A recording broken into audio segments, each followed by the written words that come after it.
അപ്പോൾ നമുക്ക് ആരംഭിക്കാം. ഇനി നമുക്ക് അടുത്ത ശ്ലോകത്തിലേക്ക് പോകാം. അർത്ഥേഹ്യവിദ്യമാനേവേ സംസൃതിർന്ന നിവർത്തതേ ധ്യായതോ വിഷയാനഫ്യ സ്വപ്നേ അനർത്ഥാഗമോ യഥാം. അർത്ഥേഹി അവിദ്യമാനേവി, അർത്ഥങ്ങളില്ലാത്തപ്പോഴും, അർത്ഥം എന്ന് വെച്ചാൽ വിഷയങ്ങൾ, ഇന്ദ്രിയാർത്ഥങ്ങൾ, ഇന്ദ്രിയ വിഷയങ്ങൾ, അവിദ്യമാനേവി ഇല്ലാത്തപ്പോഴും. അർത്ഥേഹി അവിദ്യമാനേവി, ഇന്ദ്രിയ വിഷയങ്ങൾ ഇല്ലാതിരുന്നാലും സംസൃതി ന നിവർത്തത്തെ, സംസാരം പിന്തിരിയില്ല. വിഷയങ്ങളില്ലാതായാലും സംസാരം പിന്തിരിയില്ല. അർത്ഥേഹി അവിദ്യമാനേപി സംസൃതി ന നിവർത്തത്തെ. അപ്പം നമുക്ക് ഒരു വലിയ ആശങ്ക അവിടെയാണ്. വിഷയങ്ങൾ ചുറ്റുമുള്ളതുകൊണ്ടാണ് ഞങ്ങൾ എൻ്റെ പുറകെ പോകുന്നതെന്നാണ് പറഞ്ഞുകൊണ്ട് വരിക. ഈ വിഷയങ്ങളൊക്കെ മാറ്റിയാലും ഈ സംസാരത്തിന് മാറ്റം ഉണ്ടാവില്ല, അതിനും പിന്തിരിയാൻ പറ്റില്ല. വിഷയങ്ങൾ അനുഭവിക്കാതെ എത്ര ഇരുന്നാലും കേൾക്കുന്നില്ലേ? അപ്പോൾ വിഷയങ്ങളൊന്നും ഇല്ലെങ്കിൽ പോലും, ഇപ്പം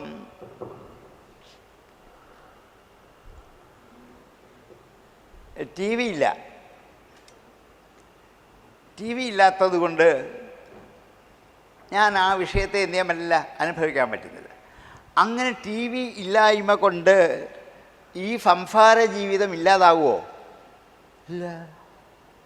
ഇതിനുമ്പൊന്നും ടി വി ഇല്ലായിരുന്നല്ലോ. അന്ന് നമ്മളിതൊക്കെ അനുഭവിച്ചില്ലേ? ഈ ലോകത്ത് മൊബൈൽ ഇല്ലായിരുന്നു, ടി വി ഇല്ലായിരുന്നു, അല്ലേ? സിനിമയില്ലായിരുന്നു കുറേ കാലം കൊണ്ട്. പണ്ടൊക്കെ നമ്മൾ ചെറുപ്പത്തിനൊന്നുമില്ല. അങ്ങനെയുള്ളപ്പോഴും എന്ത് ചെയ്തു? ഈ സംസാര ജീവിതത്തെ ദുഃഖവും വിഷമൊക്കെ അന്ന് അനുഭവിച്ചില്ലേ? അപ്പോൾ ഇതിനെ കുറ്റം പറഞ്ഞിട്ട് കാര്യമില്ല. ഇത് ഉണ്ടായത് കൊണ്ടാണ് ഞങ്ങൾ എൻ്റെ പുറകെ പോകുന്നത് എന്ന് പറഞ്ഞിട്ട് കാര്യമില്ല, അത് പറയാൻ പോവാണ്. അതാണ് അർത്ഥേഹി അവിദ്യമാനേവി സംസൃതി ന നിവർത്തതയും. അർത്ഥങ്ങളൊന്നുമില്ലെങ്കിൽ പോലും എന്താണ്? സംസാരം അതൊന്നും പിന്തിരിഞ്ഞു പോവില്ല. ഈ അർത്ഥങ്ങളുള്ളത് കൊണ്ടാണ് ഞാൻ എൻ്റെ പുറകെ നടക്കുന്നത് എന്നിങ്ങനെ നമ്മളെപ്പോഴും പറയും. ഇതൊക്കെ മാറ്റി നിർത്തി കഴിഞ്ഞാലും എന്ത് ചെയ്യാൻ പറ്റും? ഈ സംസാരം പിന്തിരിഞ്ഞു പോവില്ല. നമുക്ക് എന്ത് ചെയ്യേണ്ടി വരും? മനുഷ്യനായിട്ട് ഭൂമിയിൽ ജനിച്ചാൽ ഇവകളൊന്നും നമുക്ക് എന്താണ്, വിഭാണ്ഡകൻ്റെ പുത്രനായ യശുശൃംഗൻ്റെ കഥ അറിയാം, അല്ലേ? എന്താണ്, പെൺകുട്ടികളെ കാണാതെ ജീവിതകാലത്തിൽ മുഴുവൻ വളർത്തിക്കൊണ്ടുവന്ന ആ ഋഷ്യശൃംഗൻ എന്താണ്, സ്ത്രീകളെ കണ്ട് അവരുടെ പുറകെ പോയൊരു കഥ നമുക്കറിയാം. അപ്പം ഈ സ്ത്രീകളെ കാണാതെ 25 വർഷം വരെ അദ്ദേഹത്തെ വളർത്തിയിട്ടും എന്താ സംഭവിച്ചത്? അവിദ്യമാനേവി, ഇതൊന്നും കൂടെ ഇല്ല എങ്കിലും ഈ സംസാരം എന്ത് ചെയ്തില്ല? നിവർത്തിക്കില്ല. കാരണം എന്താണ്? ഇതില്ലെങ്കിലും ഓർമ്മിക്കും. ഇപ്പോൾ എന്താണ്, ടി വി ഇല്ല എന്നാണെങ്കിലും ടി വിയിൽ കണ്ട കാര്യങ്ങൾ മനസ്സിൽ ഓർമ്മിച്ചുകൊണ്ട് എത്ര ദിവസം വേണിയിരിക്കാം. സിനിമ കാണുന്നില്ലെങ്കിലും പണ്ടൊരിക്കലും ഒരു സിനിമ കണ്ട കാര്യം ഓർത്തുകൊണ്ട് എന്ത് ചെയ്യാം? ആ സിനിമ 2 മണിക്കൂർ ഉള്ളെങ്കിൽ നമുക്ക് 5 മണിക്കൂർ ഓർമ്മിച്ചുകൊണ്ടിരിക്കാം. അന്ന് 2 മണിക്കൂറേ പോകുള്ളൂ. ഇപ്പോൾ അതല്ല, എത്രയാണ്? 5 മണിക്കൂർ നഷ്ടപ്പെടും. അതിനെക്കുറിച്ച് ഓർമ്മിക്കുക. ഈ ഓർമ്മിക്കൽ സംസാരമാണ്. അതിന് കാരണം ആരാണ്? മനസ്സല്ലേ? അപ്പോൾ വാസ്തവത്തിൽ ഇന്ദ്രിയാർത്ഥങ്ങളല്ല നമ്മെ വാസ്തവത്തിൽ വിഷയങ്ങളിലേക്ക് കൊണ്ടുപോകുന്നത്, ഇന്ദ്രിയങ്ങൾ തന്നെയാണ്. അതിലൊന്നാണ് മനസ്സ്. അതാണ് വിഷയങ്ങളിലേക്ക് കൊണ്ടുവന്നത്. അതിങ്ങനെ ആലോചിച്ച് ചിന്തിച്ചിരിക്കും, മണിക്കൂറുകളോളം ഇരിക്കും. അത് സംസാരമല്ലേ? അപ്പം ഈ സംസാരം ഇതില്ലെങ്കിലും എന്തു ചെയ്യത്തില്ല? പിന്തിരിയുന്നില്ല. ധ്യായതോ വിഷയാനഫ്യ സ്വപ്നെ അനാർത്ഥക. അതിന് ഉദാഹരണം പറയാം. സ്വപ്നം കാണുമ്പോൾ വിഷയങ്ങളൊന്നും നമ്മുടെ മുമ്പിലില്ലല്ലോ, ഒന്നുമില്ല. അതിൻ്റെ അകത്ത് എന്താണ്, അതിഭയങ്കരമായി പേടിപ്പിക്കുന്ന, വിളിച്ചു കരയുന്ന കുറേ കാഴ്ചകൾ അതിനകത്ത് കാണില്ലേ? ഇല്ലേ? അത് നമ്മുടെ ചുറ്റും ഉണ്ടായിട്ടാണോ? അവിദ്യമാനേവി, അല്ലേ? ഒരാന കുത്താൻ വരുന്ന കുത്തി എന്നെ മറിച്ച് താഴെയിടുന്നു. എവിടെ കണ്ടു? സ്വപ്നത്തിൽ. എൻ്റെ ചുറ്റും ആനയുണ്ടോ? ഇല്ല. അർത്ഥേഹി അവിദ്യമാനേവി, വിഷയങ്ങളൊന്നും അവിടെ ഇല്ല. പക്ഷേ എന്ത് ചെയ്തു? അനർത്ഥം ഉണ്ടായില്ല. ഞാൻ കിടന്ന് വിളിച്ചു പോയില്ലേ രാത്രിയിൽ? അപ്പം എന്തു ചെയ്യാം? വിഷയങ്ങളില്ലെങ്കിലും എനിക്കെന്ത് ചെയ്യാം? ഈ സംസാരം അനുഭവിക്കാം, ഉറപ്പാണ്. ഏറ്റവും വലിയ ഉദാഹരണമാണ് സ്വപ്നം. ഇഷ്ടമുള്ള വസ്തുക്കൾ, അതിമനോഹരമായ കാഴ്ചകൾ, സ്വാദിഷ്ടമായ ഭോജ്യങ്ങൾ, ഇതൊക്കെ ഇവിടെ അനുഭവിക്കാം സ്വപ്നത്തിൽ. അതൊന്നും ഇവിടെ വേണ്ട. ഇതെവിടുന്ന് കിട്ടി? ഇതുകൊണ്ടല്ല ഇങ്ങോട്ട് വന്നത്. അതാണ് പറഞ്ഞത്, ഒരു ജീവൻ ഇവിടെ ജനിക്കുമ്പോൾ മുതൽ എന്ത് ചെയ്യാണ്?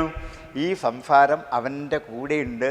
പ്രത്യേകിച്ച് വിഷയങ്ങൾ കൂടെ കൊണ്ടിട്ട് അനുഭവിക്കുന്നതെന്ന് വിഷയങ്ങളെ പരാതി പറഞ്ഞിട്ട് കാര്യമില്ല. കാരണം എന്താണ്? ഈ വിഷയങ്ങളൊക്കെ എന്നെ ആകർഷിച്ചുകൊണ്ടിരിക്കുകയെന്നാണ് പറയാം. ആകർഷിക്കാൻ ഒരു വിഷയവും ഇല്ലെങ്കിലും എന്തു ചെയ്യും?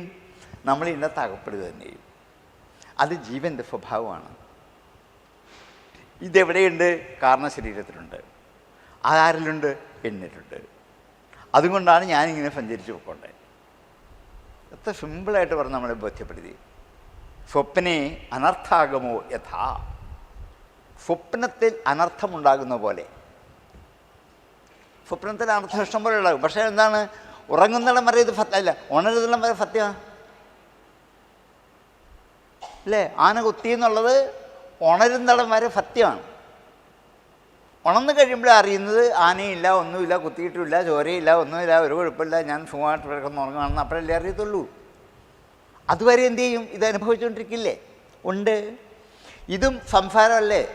ഈ സ്വപ്നവും എന്ത് തന്നെയാണ്? സംസാരമാണ്. സ്വപ്നത്തിൻ്റെ അനുഭവങ്ങളൊക്കെ സംസാരം തന്നെയല്ലേ? ജാഗ്രത മാത്രമല്ലല്ലോ സംസാരം. ജാഗ്രത, സ്വപ്നം, സുഷുപ്തി മൂന്നും എന്തുണ്ട്? മൂന്നും എവിടെയുണ്ട്? സംസാരത്തിലുണ്ട്. അങ്ങനെയാണെങ്കിൽ ഇത് മൂന്നും ഞാൻ അനുഭവിച്ചുകൊണ്ടിരിക്കുമ്പോൾ ജാഗ്രതത്തിൽ കാണുന്ന വസ്തുക്കളൊന്നും ചുറ്റുമില്ലെങ്കിലും ഞാൻ സ്വപ്നത്തിൽ എന്ത് ചെയ്യുന്നുണ്ട്? അനർത്ഥ ആഗമനത്തെ അനുഭവിച്ചുകൊണ്ടേയിരിക്കുന്നത്. അതുകൊണ്ട് ജനിച്ചാൽ അന്നു മുതൽ ആര് കൂടെയുണ്ട്? സംസാരം കൂടെയുണ്ട്. ഒരു വിഷയവും ചുറ്റുമില്ലെങ്കിലും എന്ത് ചെയ്തുകൊണ്ടിരിക്കും? ഇതൊക്കെ അനുഭവിച്ചു കൊണ്ടേയിരിക്കേണ്ടി വരും. ഇത് എനിക്ക് ബോധ്യപ്പെടുത്താനാണ് സ്വപ്നം ഉദാഹരണമായിട്ട് നമ്മളെന്നും കാണുന്നതാണ്. അതുകൊണ്ടാണ് ധ്യായതോ വിഷയാൻ അഫ്യാം, വിഷയങ്ങളെ ധ്യാനിക്കുന്ന അവനെ. അതുകൊണ്ടാണ് സ്വപ്നത്തിൽ കാണുന്നത്. വിഷയത്തെ ഇങ്ങനെ ധ്യാനിച്ചുകൊണ്ടേയിരിക്കും. ഇതൊന്നും കണ്ടിട്ടും കേട്ടിട്ടുമില്ല. അപ്പം ഞാൻ അമേരിക്കയിലും ഗൾഫിലും ഒന്നും പോയിട്ടില്ല, ഒന്നുമില്ല. പക്ഷേ എനിക്ക് അമേരിക്കയെ ധ്യാനിച്ചുകൊണ്ടിരിക്കാമല്ലോ അല്ലേ? എത്ര മണിക്കൂർ അമേരിക്കയിലെ കാഴ്ചകൾ, അടുത്ത മനോഹരമായ കാഴ്ചകൾ, അവിടുത്തെ റോഡ്, വഴി, ഇതെല്ലാം എന്തു ചെയ്യാം? എനിക്ക് ഈ അമേരിക്ക എന്ന വിഷയം എൻ്റെ എല്ലുണ്ടോ? ഇല്ല, ഞാൻ അനുഭവിച്ചിട്ടുമില്ല. പക്ഷേ എന്തു ചെയ്യും? ധ്യായതോ വിഷയാൻ അഫ്യ, വിഷയങ്ങളെ ധ്യാനിച്ചുകൊണ്ടിരിക്കാൻ ഇതൊക്കെ ധാരാളം മതി. ഇങ്ങനെ എവിടെയെങ്കിലും അറിഞ്ഞും കേട്ടും കണ്ടും എപ്പോഴെങ്കിലും ആരെങ്കിലുമൊക്കെ പറഞ്ഞു കേട്ടുമായ വിഷയങ്ങൾ ഇഷ്ടം പോലെ നമ്മുടെ ഉള്ളിൽ ഉണ്ട്. ചുറ്റും വേണമെന്നില്ല, നമ്മുടെ ഉള്ളിൽ ഇതൊക്കെ സ്ഥിരമായിട്ടുണ്ട്. അതാണ് സംസാരം. ഈ ചുറ്റും കാണുന്ന മാത്രമല്ല എന്നർത്ഥം. ചുറ്റും ഇതൊന്നും ഇല്ലെങ്കിലും ഇതൊക്കെ നമുക്ക് എന്ത് ചെയ്യേണ്ടി വരും? അനുഭവിക്കേണ്ടി വരും. അതുകൊണ്ടാണ് ധ്യായതോ വിഷയ അഫ്യ സ്വപ്നെ അനർത്ഥാഗമോ യഥാ, സ്വപ്നത്തിൽ അനർത്ഥാഗമം ഉണ്ടാകുന്ന പോലെയാണ്. അപ്പോൾ സ്ഥൂല സൂക്ഷ്മ കാരണ ശരീരങ്ങളെക്കുറിച്ചാണ് നമ്മൾ പറഞ്ഞുകൊണ്ട് വരുന്നത്. അതിൽ കാരണ ശരീരത്തിൽ ഇതൊക്കെ നിലനിൽപ്പുണ്ട് എന്നാണ് പറഞ്ഞത്. അങ്ങനെയാണെങ്കിൽ ഈ കാരണ ശരീരവും ഈ സ്ഥൂല ശരീരവുമായിട്ട് ബന്ധം ഇല്ല എന്നല്ലേ ഇപ്പോൾ പറഞ്ഞുകൊണ്ടെന്നേ? ഇതുമായിട്ട് തമ്മിൽ എന്തില്ല? ബന്ധമില്ല. അത് വേറെയാണ്. സ്ഥൂലത വിട്ടു, സൂക്ഷ്മം വിട്ടു, കൊണ്ടുപോയി കാരണത്തിലേക്ക് പോയി. കാരണത്തിലേക്ക് പോകുമ്പോഴും എന്ത് ചെയ്യുന്നുണ്ട്? ഈ ലിംഗങ്ങൾ, അടയാളങ്ങൾ എന്ത് ചെയ്യുന്നുണ്ട്? നിലനിൽപ്പുണ്ട്. അത് നശിക്കില്ല. അപ്പം അത് നശിക്കാതിരിക്കാൻ കാരണം അതിന് വാസ്തവത്തിൽ ഈ സ്ഥൂലത്തിനും സൂക്ഷ്മത്തിനും ഈ പരമാർത്ഥവുമായിട്ട് എന്തില്ല? ബന്ധമൊന്നുമില്ല. അത് രണ്ടും വേറെയാണ്. ഈ ലിംഗത്തിന് അനുഭവിക്കാൻ ശരീരമുണ്ടോ? ഇല്ല. സ്ഥൂലം പോയല്ലോ. സ്ഥൂലവും പോയി, സൂക്ഷ്മവും പോയി. ഇനി ഈ കാരണം എന്ന് പറയുന്നത് ലിംഗശരീരത്തിൽ അനുഭവിക്കാൻ എന്തില്ല? ശരീരമില്ല. ശരീരമില്ലെങ്കിൽ എങ്ങനെ അനുഭവിക്കുന്നു എന്ന് ചോദിച്ചതിൻ്റെ മറുപടിയാണ് സ്വപ്നെ അനർത്ഥാഗമോ യഥാ. അല്ലേ? സ്വപ്നത്തിൽ ഇതൊന്നും ഇല്ലെങ്കിൽ അനുഭവിക്കുന്നില്ലേ? ഇതുപോലെ ലിംഗശരീരത്തിൽ എന്ത് ചെയ്യാൻ പറ്റും? ഇതൊക്കെ അനുഭവിക്കാൻ പറ്റും. അപ്പം എന്താണ്, ഭൗതിക ശരീരവുമായി ബന്ധമില്ലെങ്കിലും ഭൗതികമായി ഒരാന എൻ്റെ അടുക്കൽ നിൽപ്പില്ലെങ്കിലും എന്നെ എന്ത് ചെയ്യാം? ആനവുത്താലോ. അതിന് ഭൗതികമായിട്ട് വേണമെന്നില്ല.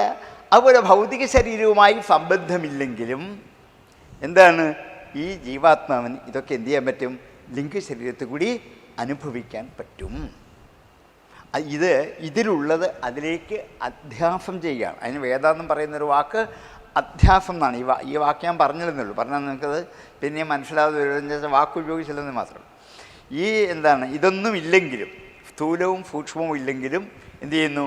ജീവനിൽ അനുഭവിക്കുന്നതിന് കൊടുത്ത വാക്കാണ്. ഇതൊരു അധ്യാസമല്ലേ എന്ന് വേണമെങ്കിൽ നമുക്ക് ആശങ്കിക്കാം. അങ്ങനെയാണെങ്കിൽ ഈ അധ്യാസം എന്തു ചെയ്യും? താനെ നശിക്കും. അധ്യാസമില്ലാണ്ടാകും. എന്ത് ചെയ്യും? ആ കാരണശരീരം നിലനിൽക്കുക തന്നെ ചെയ്യും. അതിന് പ്രത്യേകിച്ച് പ്രയത്നമൊന്നും ആവശ്യമില്ല. അപ്പോൾ ദുഃഖം നമ്മൾ അനുഭവിക്കുന്നില്ലേ? ഇല്ലേ? എന്നും എത്ര ദുഃഖങ്ങൾ അനുഭവിക്കുന്നുണ്ട്. ഈ ദുഃഖം വാസ്തവമാണോ? വാസ്തവമാണോ?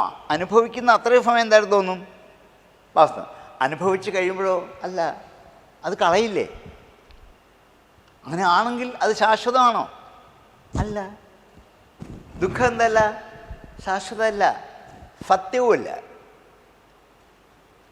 സത്യവുമല്ല വാസ്തവ ദുഃഖം. കാരണം എന്താ? പോകുന്നില്ലേ? എന്നും പോവാതെ നശിക്കാതെ എന്നും നിലനിൽക്കുന്നതാണല്ലോ സത്യം. അല്ലാത്ത എന്താണ്?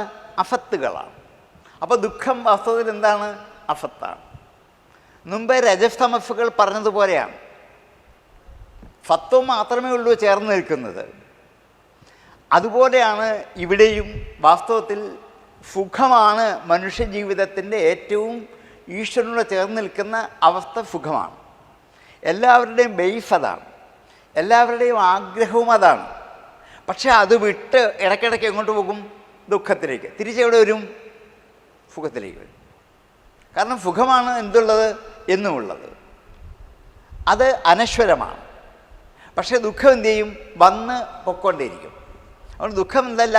വാസ്തവമല്ല, സ്വപ്നം പോലെയാണ്. അതെന്താണ്? അത് വന്നു പോയിക്കൊണ്ടിരിക്കുന്നത്. ഇന്നിപ്പോൾ കുറേ ഞാൻ ദുഃഖിച്ചു, അഴിമതി കളയും. എത്ര വലിയ ദുഃഖം വന്നാലും എന്തു ചെയ്യും? അത് കളയില്ലേ? ഇല്ലേ? സ്വന്തം ആൾ മരിച്ചു, 2-3 മാസം ദുഃഖിച്ച് കരഞ്ഞ് വിളിച്ചിരിക്കും. പിന്നെ എന്തു ചെയ്യും? പതുക്കെ അതിൽ നിന്ന് കരകയറി പോവില്ലേ? കാരണം ദുഃഖം അങ്ങനെയാണ്. അതെന്ത് ചെയ്യും? ത്യജിക്കാനുള്ളതാണ്. സുഖം ത്യജിക്കാനുള്ളതാണോ? അല്ല. അതെന്ത് ചെയ്യണം?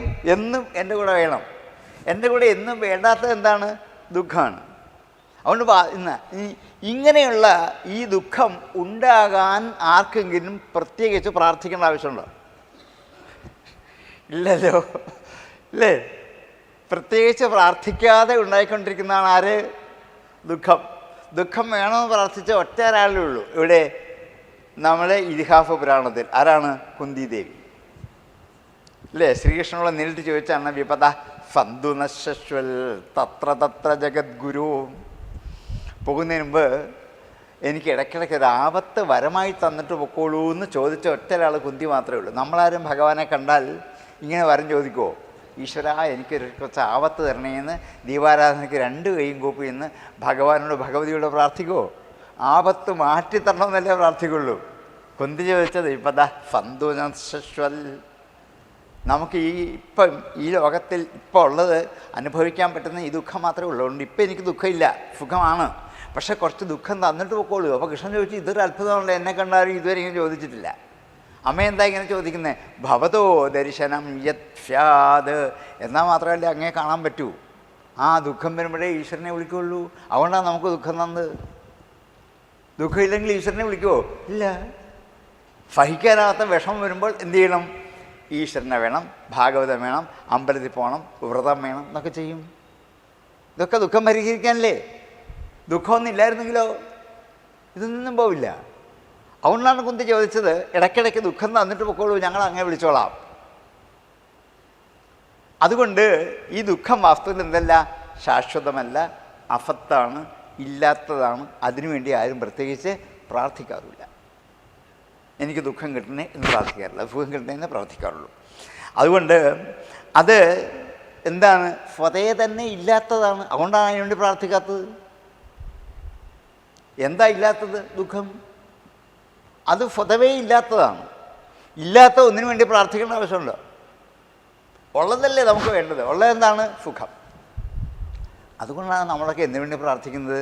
ഈശ്വരാ എനിക്ക് സുഖം തരണേ, സുഖം തരണേ എന്ന് പ്രാർത്ഥിക്കുന്നത്. അതുള്ളതാണ്. ഉള്ളതിനല്ലേ പ്രാർത്ഥിക്കണ്ടു. ഇല്ലാത്തത് വേണമെന്ന് പറഞ്ഞ് പ്രാർത്ഥിച്ചിട്ടുള്ള കാര്യവും. അതുകൊണ്ട് അനർത്ഥാഗമം പോലെ ദുഃഖവും വാസ്തവത്തിൽ എന്താണ്? ഒരു അനർത്ഥാഗമമാണ്. അതിന് പ്രാർത്ഥനയുടെ ആവശ്യമില്ല. അതുകൊണ്ടാണ് ഇല്ലാത്തതിന് വേണ്ടി നമ്മൾ ക്ലേശിക്കേണ്ട ആവശ്യമില്ല. ഇല്ലാത്ത ഒന്നും ഉണ്ടാക്കിയെടുക്കാൻ വേണ്ടി ക്ലേശിക്കേണ്ട ആവശ്യം ഇല്ല. നമ്മൾ ക്ലേശിക്കുന്നത് ഇതിനു വേണ്ടിയാണ്? സുഖം ഉണ്ടാക്കാനാണ്. ദുഃഖം ഉണ്ടാക്കാൻ വേണ്ടി ക്ലേശിക്കേണ്ട. പക്ഷേ സുഖം ഉണ്ടാക്കാൻ വേണ്ടി ക്ലേശിച്ചാലും പലപ്പോഴും അനുഭവിക്കുന്നത് എന്തായിരിക്കും? ദുഃഖമായിരിക്കും. അത് വന്നു വീഴുമ്പോൾ എന്താകും? ദുഃഖമായിട്ട് വന്നു. ഞാൻ ഇതിനു വേണ്ടി ഒന്നല്ലോ പ്രയത്നിച്ചത്, പക്ഷേ വന്നുപെട്ടത് ഇങ്ങനെ ആയല്ലോ എന്ന് എന്നും പറയാറില്ലേ? ഉണ്ട്. ഇതൊക്കെ ഭാഗവതം നമ്മുടെ മുമ്പിലേക്ക് കൊണ്ടുവരികയാണ്. നമ്മുടെ മനുഷ്യജീവിതത്തിന് ഓരോ ദിവസത്തെയും അനുഭവങ്ങളെ ഭാഗവതം മുമ്പിൽ കൊണ്ടുവരികയാണ്. അപ്പോഴാണ് നമ്മുടെ കൂടെ നിന്ന് ഉപദേശിക്കാൻ പറ്റിയ ആളാണ് ആര്? ഭാഗവതം. തിരിച്ചറിയാൻ പറ്റുന്ന അതാണ്. അതുകൊണ്ട് അതിനെ ഒന്ന് പരിഹരിക്കാൻ വേണ്ടിയാണ് സ്വപ്ന ദൃഷ്ടാന്തം ഇവിടെ പറയാൻ കാരണം. അതുകൊണ്ട് എന്ത് ചെയ്യേണ്ട? വിഷയങ്ങളൊന്നുമില്ലെങ്കിലും നമുക്ക് എന്ത് ചെയ്യേണ്ടി വരും? ഇതൊക്കെ അനുഭവിക്കൽ സംസാര ജീവിതത്തിൻ്റെ സ്വഭാവമാണ്. അതുകൊണ്ട് ഈ ജീവിതത്തോടുള്ള ഈ ബന്ധം, ഇപ്പം നമ്മൾ അനുഭവിക്കുന്ന സാംസാരിക ജീവിതത്തിലുള്ള ബന്ധം വാസ്തവമല്ല. ധർമ്മം അധർമ്മം അത് നിമിത്തം ഉണ്ടെന്ന് തോന്നിക്കുന്നതാണ്. സുഖദുഃഖങ്ങൾ കൊണ്ടാണ് ജീവിതവുമായിട്ട് നമുക്കുള്ള ബന്ധം. ഇന്നത്തെ നമ്മുടെ ജീവിതവുമായിട്ട് നമുക്കുള്ള ബന്ധം എന്താണ്? സുഖവും ദുഃഖവും. ഒന്നീ സുഖം അല്ലെങ്കിൽ ദുഃഖം. സുഖമായി അനുഭവിക്കുന്നു, ദുഃഖമായി അനുഭവിക്കുന്നു. ഈ രണ്ടാണ് സംസാര ജീവിതത്തിൽ നമ്മൾ നിൽക്കാൻ കാരണം. ഇത് രണ്ടല്ല വേറൊന്നുണ്ടോ? സുഖമല്ലാതെ ദുഃഖമില്ലാത്തൊരവസ്ഥയുണ്ടോ? ഇല്ല. ദുഃഖമില്ലാത്ത അവസ്ഥയുടെ പേരാണ് സുഖം, സുഖമില്ലാത്ത അവസ്ഥയുടെ പേരാണ് ദുഃഖം. ഈ രണ്ടിലൊന്നും എന്തു ചെയ്യും? മാറി മാറി വന്നുകൊണ്ടേയിരിക്കും. അതുകൊണ്ട് വാസ്തവത്തിൽ ഇങ്ങനൊരു ബന്ധം ഈ സംസാര ജീവിതം തൊട്ട് നമുക്ക് ഉണ്ടാക്കുന്നത് സുഖദുഃഖങ്ങൾ മാത്രമാണ്. ജനനമരണരൂപമായ ഒരു ബന്ധം ജീവന് ഇല്ലാതാക്കാൻ പറ്റില്ല. ഈ സുഖദുഃഖങ്ങളെ ഇല്ലാതാക്കാൻ പറ്റും, പക്ഷേ ജനനമരണത്തെ ഇല്ലാതാക്കാൻ പറ്റില്ല. ഒരു ജീവന് ജനനം വേണ്ട, മരണം വേണ്ട എന്ന് പറയാൻ പറ്റുമോ? ഇല്ല. അനുസ്യൂതം ഇവിടെ നടന്നുകൊണ്ടിരിക്കുന്ന പ്രക്രിയയാണ്. ഒരു ദിവസം എത്ര ജനനം ഉണ്ടാകും, എത്ര മരണം ഉണ്ടാകും? നമ്മളാരെല്ലാം ആഗ്രഹിച്ചിട്ടാണോ? നമ്മൾ എഴുതി വെച്ചിട്ടാണോ? എന്താ ഇന്ന് ഇത്ര കുട്ടികൾ ഈ കേരളത്തിൽ ജനിക്കണം എന്ന് വല്ല വ്യവസ്ഥ വെച്ചിട്ടുണ്ടോ? ഒന്നുമില്ല. ഇത്ര പേര് മരിക്കണം എന്ന് വെച്ചിട്ടുണ്ടോ? ഇല്ല. വെച്ചാൽ പറ്റുമോ? ഇല്ല. ഇതൊക്കെ ജീവൻ്റെ ജനനമരണങ്ങൾ അനാദിയാണ്, നമ്മൾ നിശ്ചയിക്കുന്ന പോലല്ല. അതിനൊരു കണക്കുമില്ല. അങ്ങനെ ആകുമ്പോൾ വാസ്തവത്തിൽ എന്താണ്? ഈ ലിംഗശരീരം ജീവനായി വീണ്ടും വീണ്ടും പരിണമിച്ച് വരുമ്പോൾ അതിൻ്റെ കണക്കും പറയാൻ പറ്റത്തില്ല, വ്യവസ്ഥയും പറയാൻ പറ്റത്തില്ല. അതാവാത്ത മട്ടിലാണ് ലിംഗശരീരത്തിൻ്റെ പ്രവൃത്തി. അതിനാണ് ദുഃഖവും സ്വപ്നവും ഒക്കെ ഉദാഹരണമായിട്ട് നമുക്കിവിടെ കാണിച്ചത്. അപ്പം ഒരു വിഷയങ്ങളില്ലെങ്കിൽ നമുക്ക് എന്ത് ചെയ്യേണ്ടി വരും? ഇതൊക്കെ അനുഭവിച്ചുകൊണ്ടിരിക്കേണ്ടി വരും. അന്ന് അനർത്ഥാഗമോ സ്വപ്നെ യഥാ. വിഷയങ്ങളൊന്നും ആൾക്കാരില്ല, പക്ഷേ എന്ത് ചെയ്യുന്നു? എന്ത് വിഷമം അനുഭവിച്ചു? സ്വപ്നത്തിൽ കിടന്ന് വിളിച്ചു കരഞ്ഞ് എന്തൊക്കെ കോലാഹലം ഉണ്ടാക്കി? വിഷയങ്ങളൊന്നും കൂടിയില്ല. അതുകൊണ്ട് ഈ ധ്യായതോ വിഷയാനഫ്യ സ്വപ്നെ അനർത്ഥാഗമോ ഇതാ.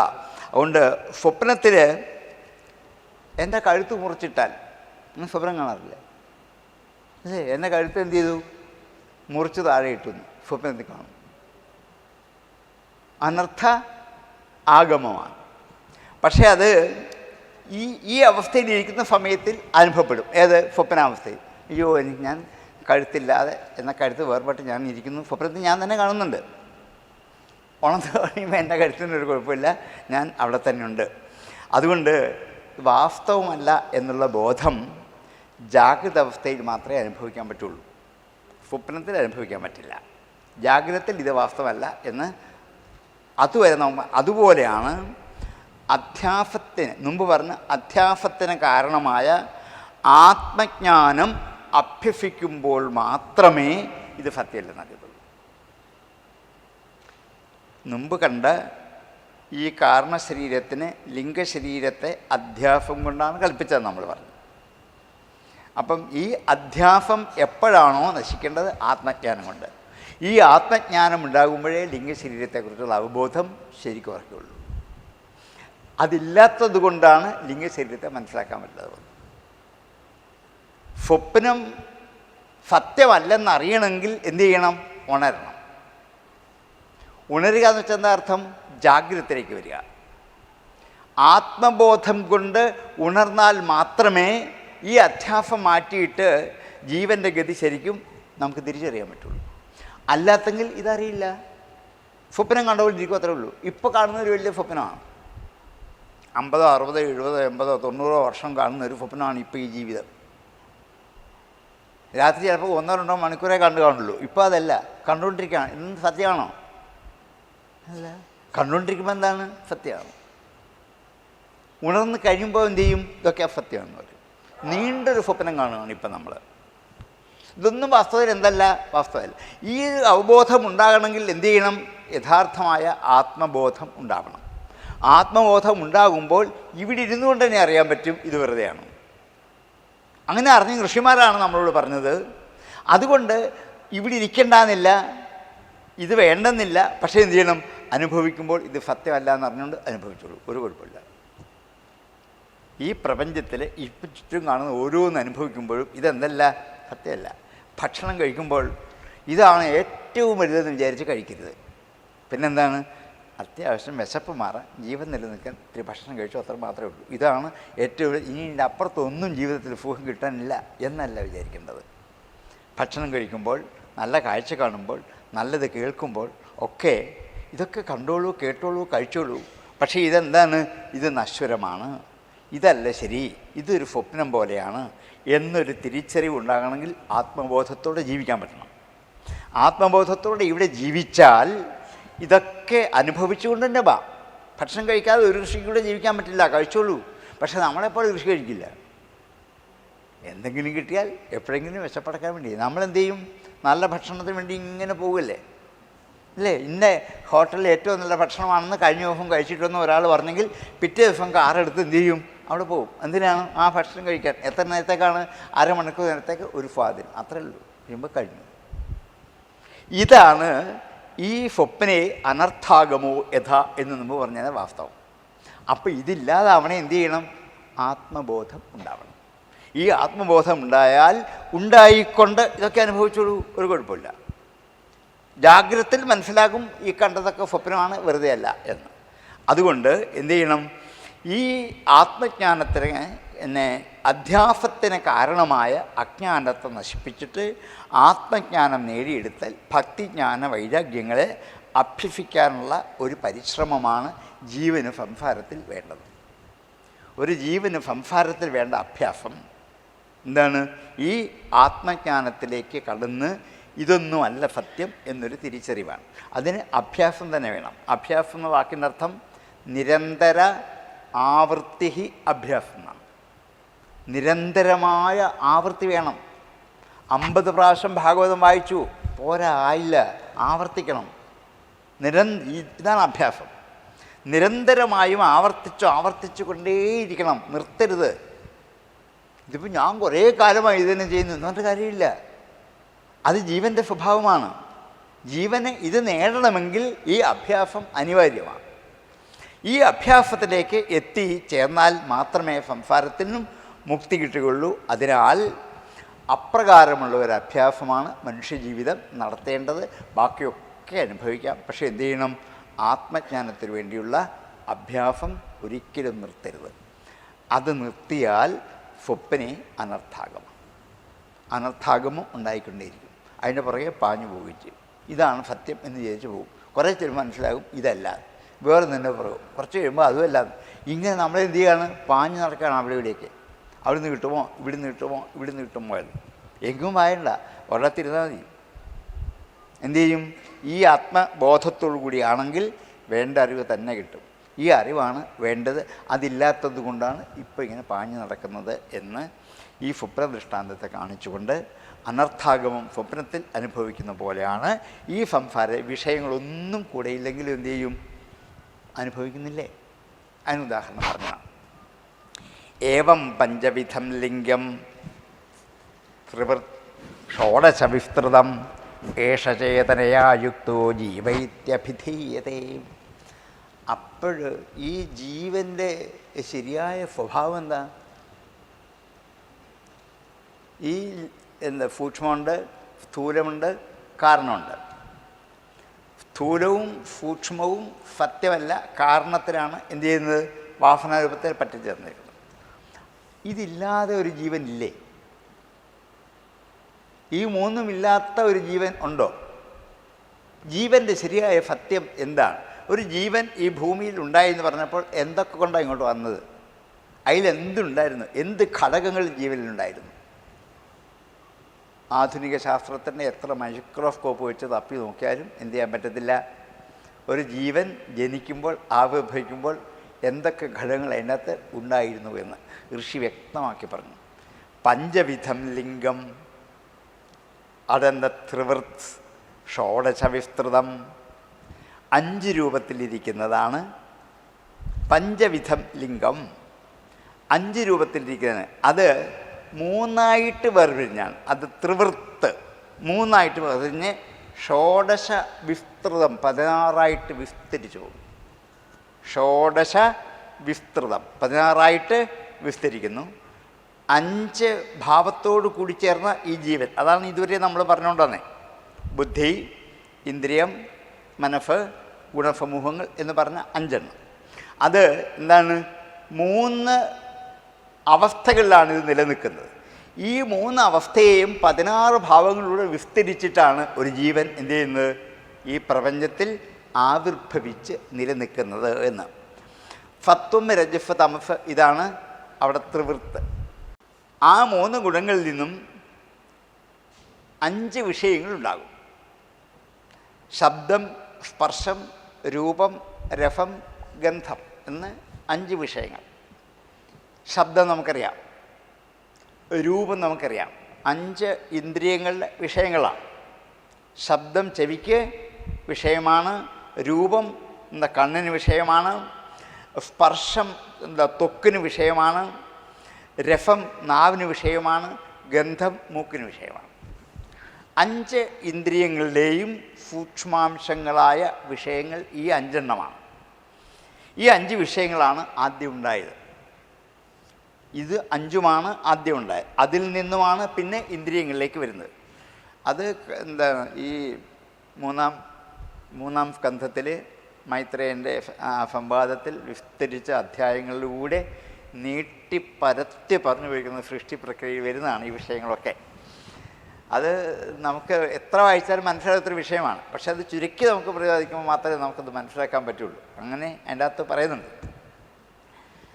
അതുകൂടാതെ ജ്ഞാനേന്ദ്രിയങ്ങൾ 5, കർമ്മേന്ദ്രിയങ്ങൾ 5. അപ്പോൾ എത്രയായി? 15 ഇല്ലേ? തന്മാത്ര ഇത് ഈ ശബ്ദസ്പർശാദികളായ 5 വിഷയങ്ങൾ, പിന്നെ കർമ്മേന്ദ്രിയങ്ങൾ 5, ജ്ഞാനേന്ദ്രിയങ്ങൾ 5, മനസ്സ്. അപ്പോൾ എത്രയായി? 16. ഇങ്ങനെയാണ് ഇതെന്ത് ചെയ്യുന്നത്? വ്യാപരിച്ചു കൊണ്ടേയിരിക്കുന്നത്. അപ്പോൾ ഒരു ജീവനിൽ ശബ്ദം കേൾക്കാനുള്ള ത്വര ഉള്ളിലുണ്ട്, അതോടെയാണ് വരിക. ശബ്ദം കേൾക്കാനുള്ള ഒരു ത്വര അല്ലെ? കുട്ടി പ്രസവിച്ച് വീണാൽ തന്നെ ഒരു ശബ്ദം കേട്ടാൽ എന്ത് ചെയ്യും? പെട്ടെന്ന് അങ്ങോട്ട് ശ്രദ്ധിക്കുന്നുണ്ടാകും. ഇത് ആര് കൊടുത്താണ്? നമ്മളത് പറഞ്ഞു കൊടുത്താലല്ലോ. കണ്ണു തുറന്നാൽ കാണാനുള്ള രൂപങ്ങൾ, കാണാനുള്ള കാഴ്ച. ഏതെങ്കിലും ഗന്ധങ്ങൾ വന്നാൽ മണക്കുന്നുണ്ടാവും, നമുക്കറിയത്തില്ലല്ലോ, ഉണ്ടാവും. അതേപോലെ എന്താണ്? മുലപ്പാലിൻ്റെ സ്വാദ് ആർക്കറിയാം? കുട്ടിക്കറിയാം. മരുന്ന് കൊടുക്കുന്ന പോലെയല്ല മുലപ്പാൽ കൊടുത്താൽ. മരുന്ന് കൊടുക്കുമ്പം കരയും, മുലപ്പാൽ കൊടുത്താൽ കരയില്ല. ഈ സ്വാദ് എവിടുന്ന് കൊണ്ടെന്നും? ഇവിടുന്ന് ആരെങ്കിലും കൊടുത്താണോ? അല്ല. അപ്പം ഈ 5 വിഷയങ്ങളോട് കൂടിയാണ് ജീവൻ, അതാണ് വിസ്തൃതമാക്കിയെന്നർത്ഥം. ഈ ത്രിഗുണങ്ങളുടെ ഭാവത്തിൽ ആവിഷ്കരിച്ച ഈ 5 അവസ്ഥകളെ എന്താണ് ഈ മുമ്പ് പറഞ്ഞ ഇന്ദ്രിയം, മനസ്സ്, ബുദ്ധി, അതുപോലെ ഗുണവ്യൂഹങ്ങൾ, ഇതെല്ലാം 16ആയിട്ട് വിസ്തരിച്ചിട്ടാണ് ജീവൻ ഇങ്ങോട്ട് വരിക. ജീവനിൽ 16 ഘടകവും ഉണ്ട്. എത്ര ഭംഗിയായിട്ട് കണക്ക് ചെയ്യുന്നതാണ് ഇത് ചെയ്ത് കാണിക്കുന്നത്. ഇത് ആർക്കും ഇങ്ങനെ പറയാൻ പറ്റും? ജീവനിലേക്ക് ഘടകം നമ്മൾ അനുഭവിച്ചറിയുമ്പോഴേ ശരിയാണെന്ന് നമുക്ക് തോന്നുന്നത്. ഇത് വ്യാസൻ പറഞ്ഞ് വ്യാഖ്യാനം ചെയ്യുമ്പോൾ ശരിയാണല്ലോ, ഇതൊക്കെ കൊണ്ടാണല്ലോ ഇങ്ങോട്ട് വന്നത്. ശബ്ദം കേൾക്കാനുള്ള കഴിവ് കൊണ്ടാണ് ഇങ്ങോട്ട് വന്നേ, മണക്കാനുള്ള കഴിവും കൊണ്ടാണ് ഇങ്ങോട്ട് വന്നേ, കാണാനുള്ള കഴിവും കൊണ്ടാണ് ഇങ്ങോട്ട് വന്നേ. പിന്നെ അതിടയ്ക്ക് ചിലപ്പോൾ ഇല്ലാതെ പോകുന്നതാണ്. അപ്പം ഈ 5 തന്മാത്രകൾ, അതേപോലെ ജ്ഞാനേന്ദ്രിയങ്ങൾ 5ഉം, ഇപ്പം പറഞ്ഞ ഈ അതിൻ്റെ തന്മാത്രയുടെ വിഷയത്തിന് കാരണമായ ഇന്ദ്രിയങ്ങൾ 5ഉം, അതും ആർക്കുണ്ട്? അതും കൊണ്ടാണ് വരുന്നത്. കർമ്മേന്ദ്രിയങ്ങളുണ്ട് അല്ലേ? എന്താണ് മലമൂത്ര വിസർജനം ചെയ്യുന്നത് നമ്മളാരും പറഞ്ഞിട്ടല്ല, കുട്ടികൾ ആണോ? നമ്മളാരും പറഞ്ഞിട്ട് 1 മണിക്കൂർ കഴിഞ്ഞ് മതി, ഇനിയിപ്പം കുട്ടികൾ പറയാൻ പറ്റില്ല. കാരണം ഈ ഒരു വ്യഗ്രതയോടെയാണ്. കൈയിട്ടിരിക്കുന്നു, കാലിട്ടിരിക്കുന്നു, കയ്യ്, കാല്, അതുപോലെ എന്താണ് നാക്കുകൊണ്ട് ശബ്ദം ഉണ്ടാക്കാൻ പരിശ്രമിക്കുന്നു. ഈ 5 കർമ്മേന്ദ്രിയങ്ങളുടെ പ്രവർത്തനശേഷിയോട് കൂടിയാണ്. ഇതിൻ്റെ അകത്ത് എന്തുണ്ട്? മനസ്സുണ്ട്. ഇത് ആണ് ജീവൻ്റെ 16 ഘടകം. എത്ര വ്യക്തമാക്കി തന്നു. ഇത്രയും കൊണ്ടാണ് ഒരു ജീവൻ എവിടേക്ക് വരുന്നത്, ഇവിടേക്ക് വരുന്നത്. അപ്പോൾ വാസ്തവത്തിൽ എന്താണ് ഈ കാരണ ശരീരത്തിൽ ഇതില്ല എന്ന് പറയാൻ പറ്റുമോ? ഇല്ലല്ലോ. ലിംഗശരീരത്തിൽ ഇതെല്ലാം ഉണ്ട്. ഈ ലിംഗശരീരത്തിൽ 16ആയിട്ട് വിഭജിച്ച് വെച്ചിരിക്കുന്ന ഘടകങ്ങളോട് കൂടിയാണ്, 3 ഗുണങ്ങളോട് കൂടിയാണ് ഒരു ജീവൻ എന്ത് ചെയ്യുന്നത്?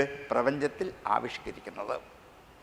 അതുകൊണ്ടാണ് ഏവം പഞ്ചവിധം ലിംഗം ത്രിവൃത് ഷോഡശ വിസ്തൃതം ഏഷ ചേതനയായുക്തോ.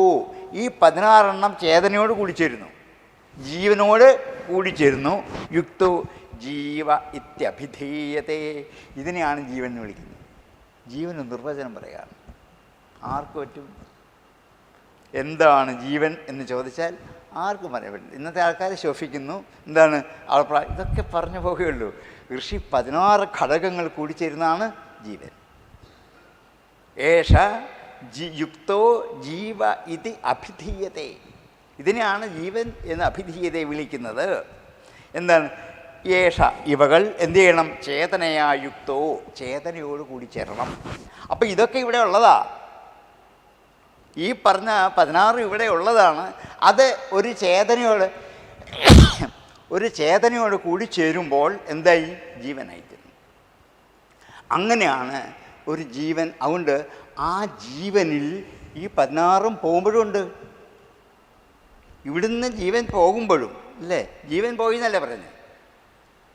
ജീവൻ പോയി എന്നാണ് പറയുന്നത്. ആ പോകുന്ന ജീവനിൽ കൊണ്ടുവന്നും കൊണ്ടാണ് തിരിച്ചു പോകുന്നത്. എന്തൊക്കെ കൊണ്ടുവന്നോ അതും കൊണ്ടാണ് എന്ത് ചെയ്യുന്നത്? തിരിച്ചങ്ങോട്ട് പോകുന്നത്. ഇവിടുന്നൊന്നും എടുത്തുകൊണ്ട് പോവില്ല, ഇവിടുന്ന് ഒന്നും എടുത്തുകൊണ്ട് പോകില്ല, കൊണ്ടുവന്നൊന്നും ഇവിടെ ഇട്ടിട്ട് പോകില്ല. അതുകൊണ്ടേ പോവുള്ളൂ. കൊണ്ടുവന്നതെല്ലാം കൊണ്ടുപോകാനുള്ളൊരു ഉപകരണമാണ് ലിംഗശരീരം. അത്ര വ്യക്തമായിട്ട് ലിംഗശരീരത്തെക്കുറിച്ച് ഈ ഒരു ഭാഗത്ത് മാത്രം സൂചിപ്പിക്കുന്നുണ്ട്.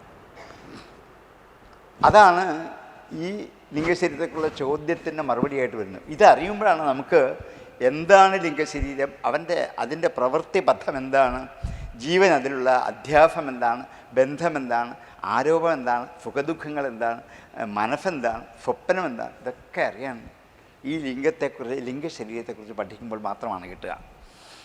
ഏവം പഞ്ചവിധം ലിംഗം ത്രിവൃത് ഷോഡശ വിസ്തൃതം ഏഷചേതനയായുക്തോ ജീവ ഇത്യഭിധീയതേ.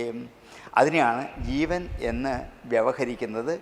ഈ ചൈതന്യത്തിന് ലിംഗദേഹ സംബന്ധം കൊണ്ട് അതിനെ നമുക്ക് അളന്ന് തിട്ടപ്പെടാൻ പറ്റും.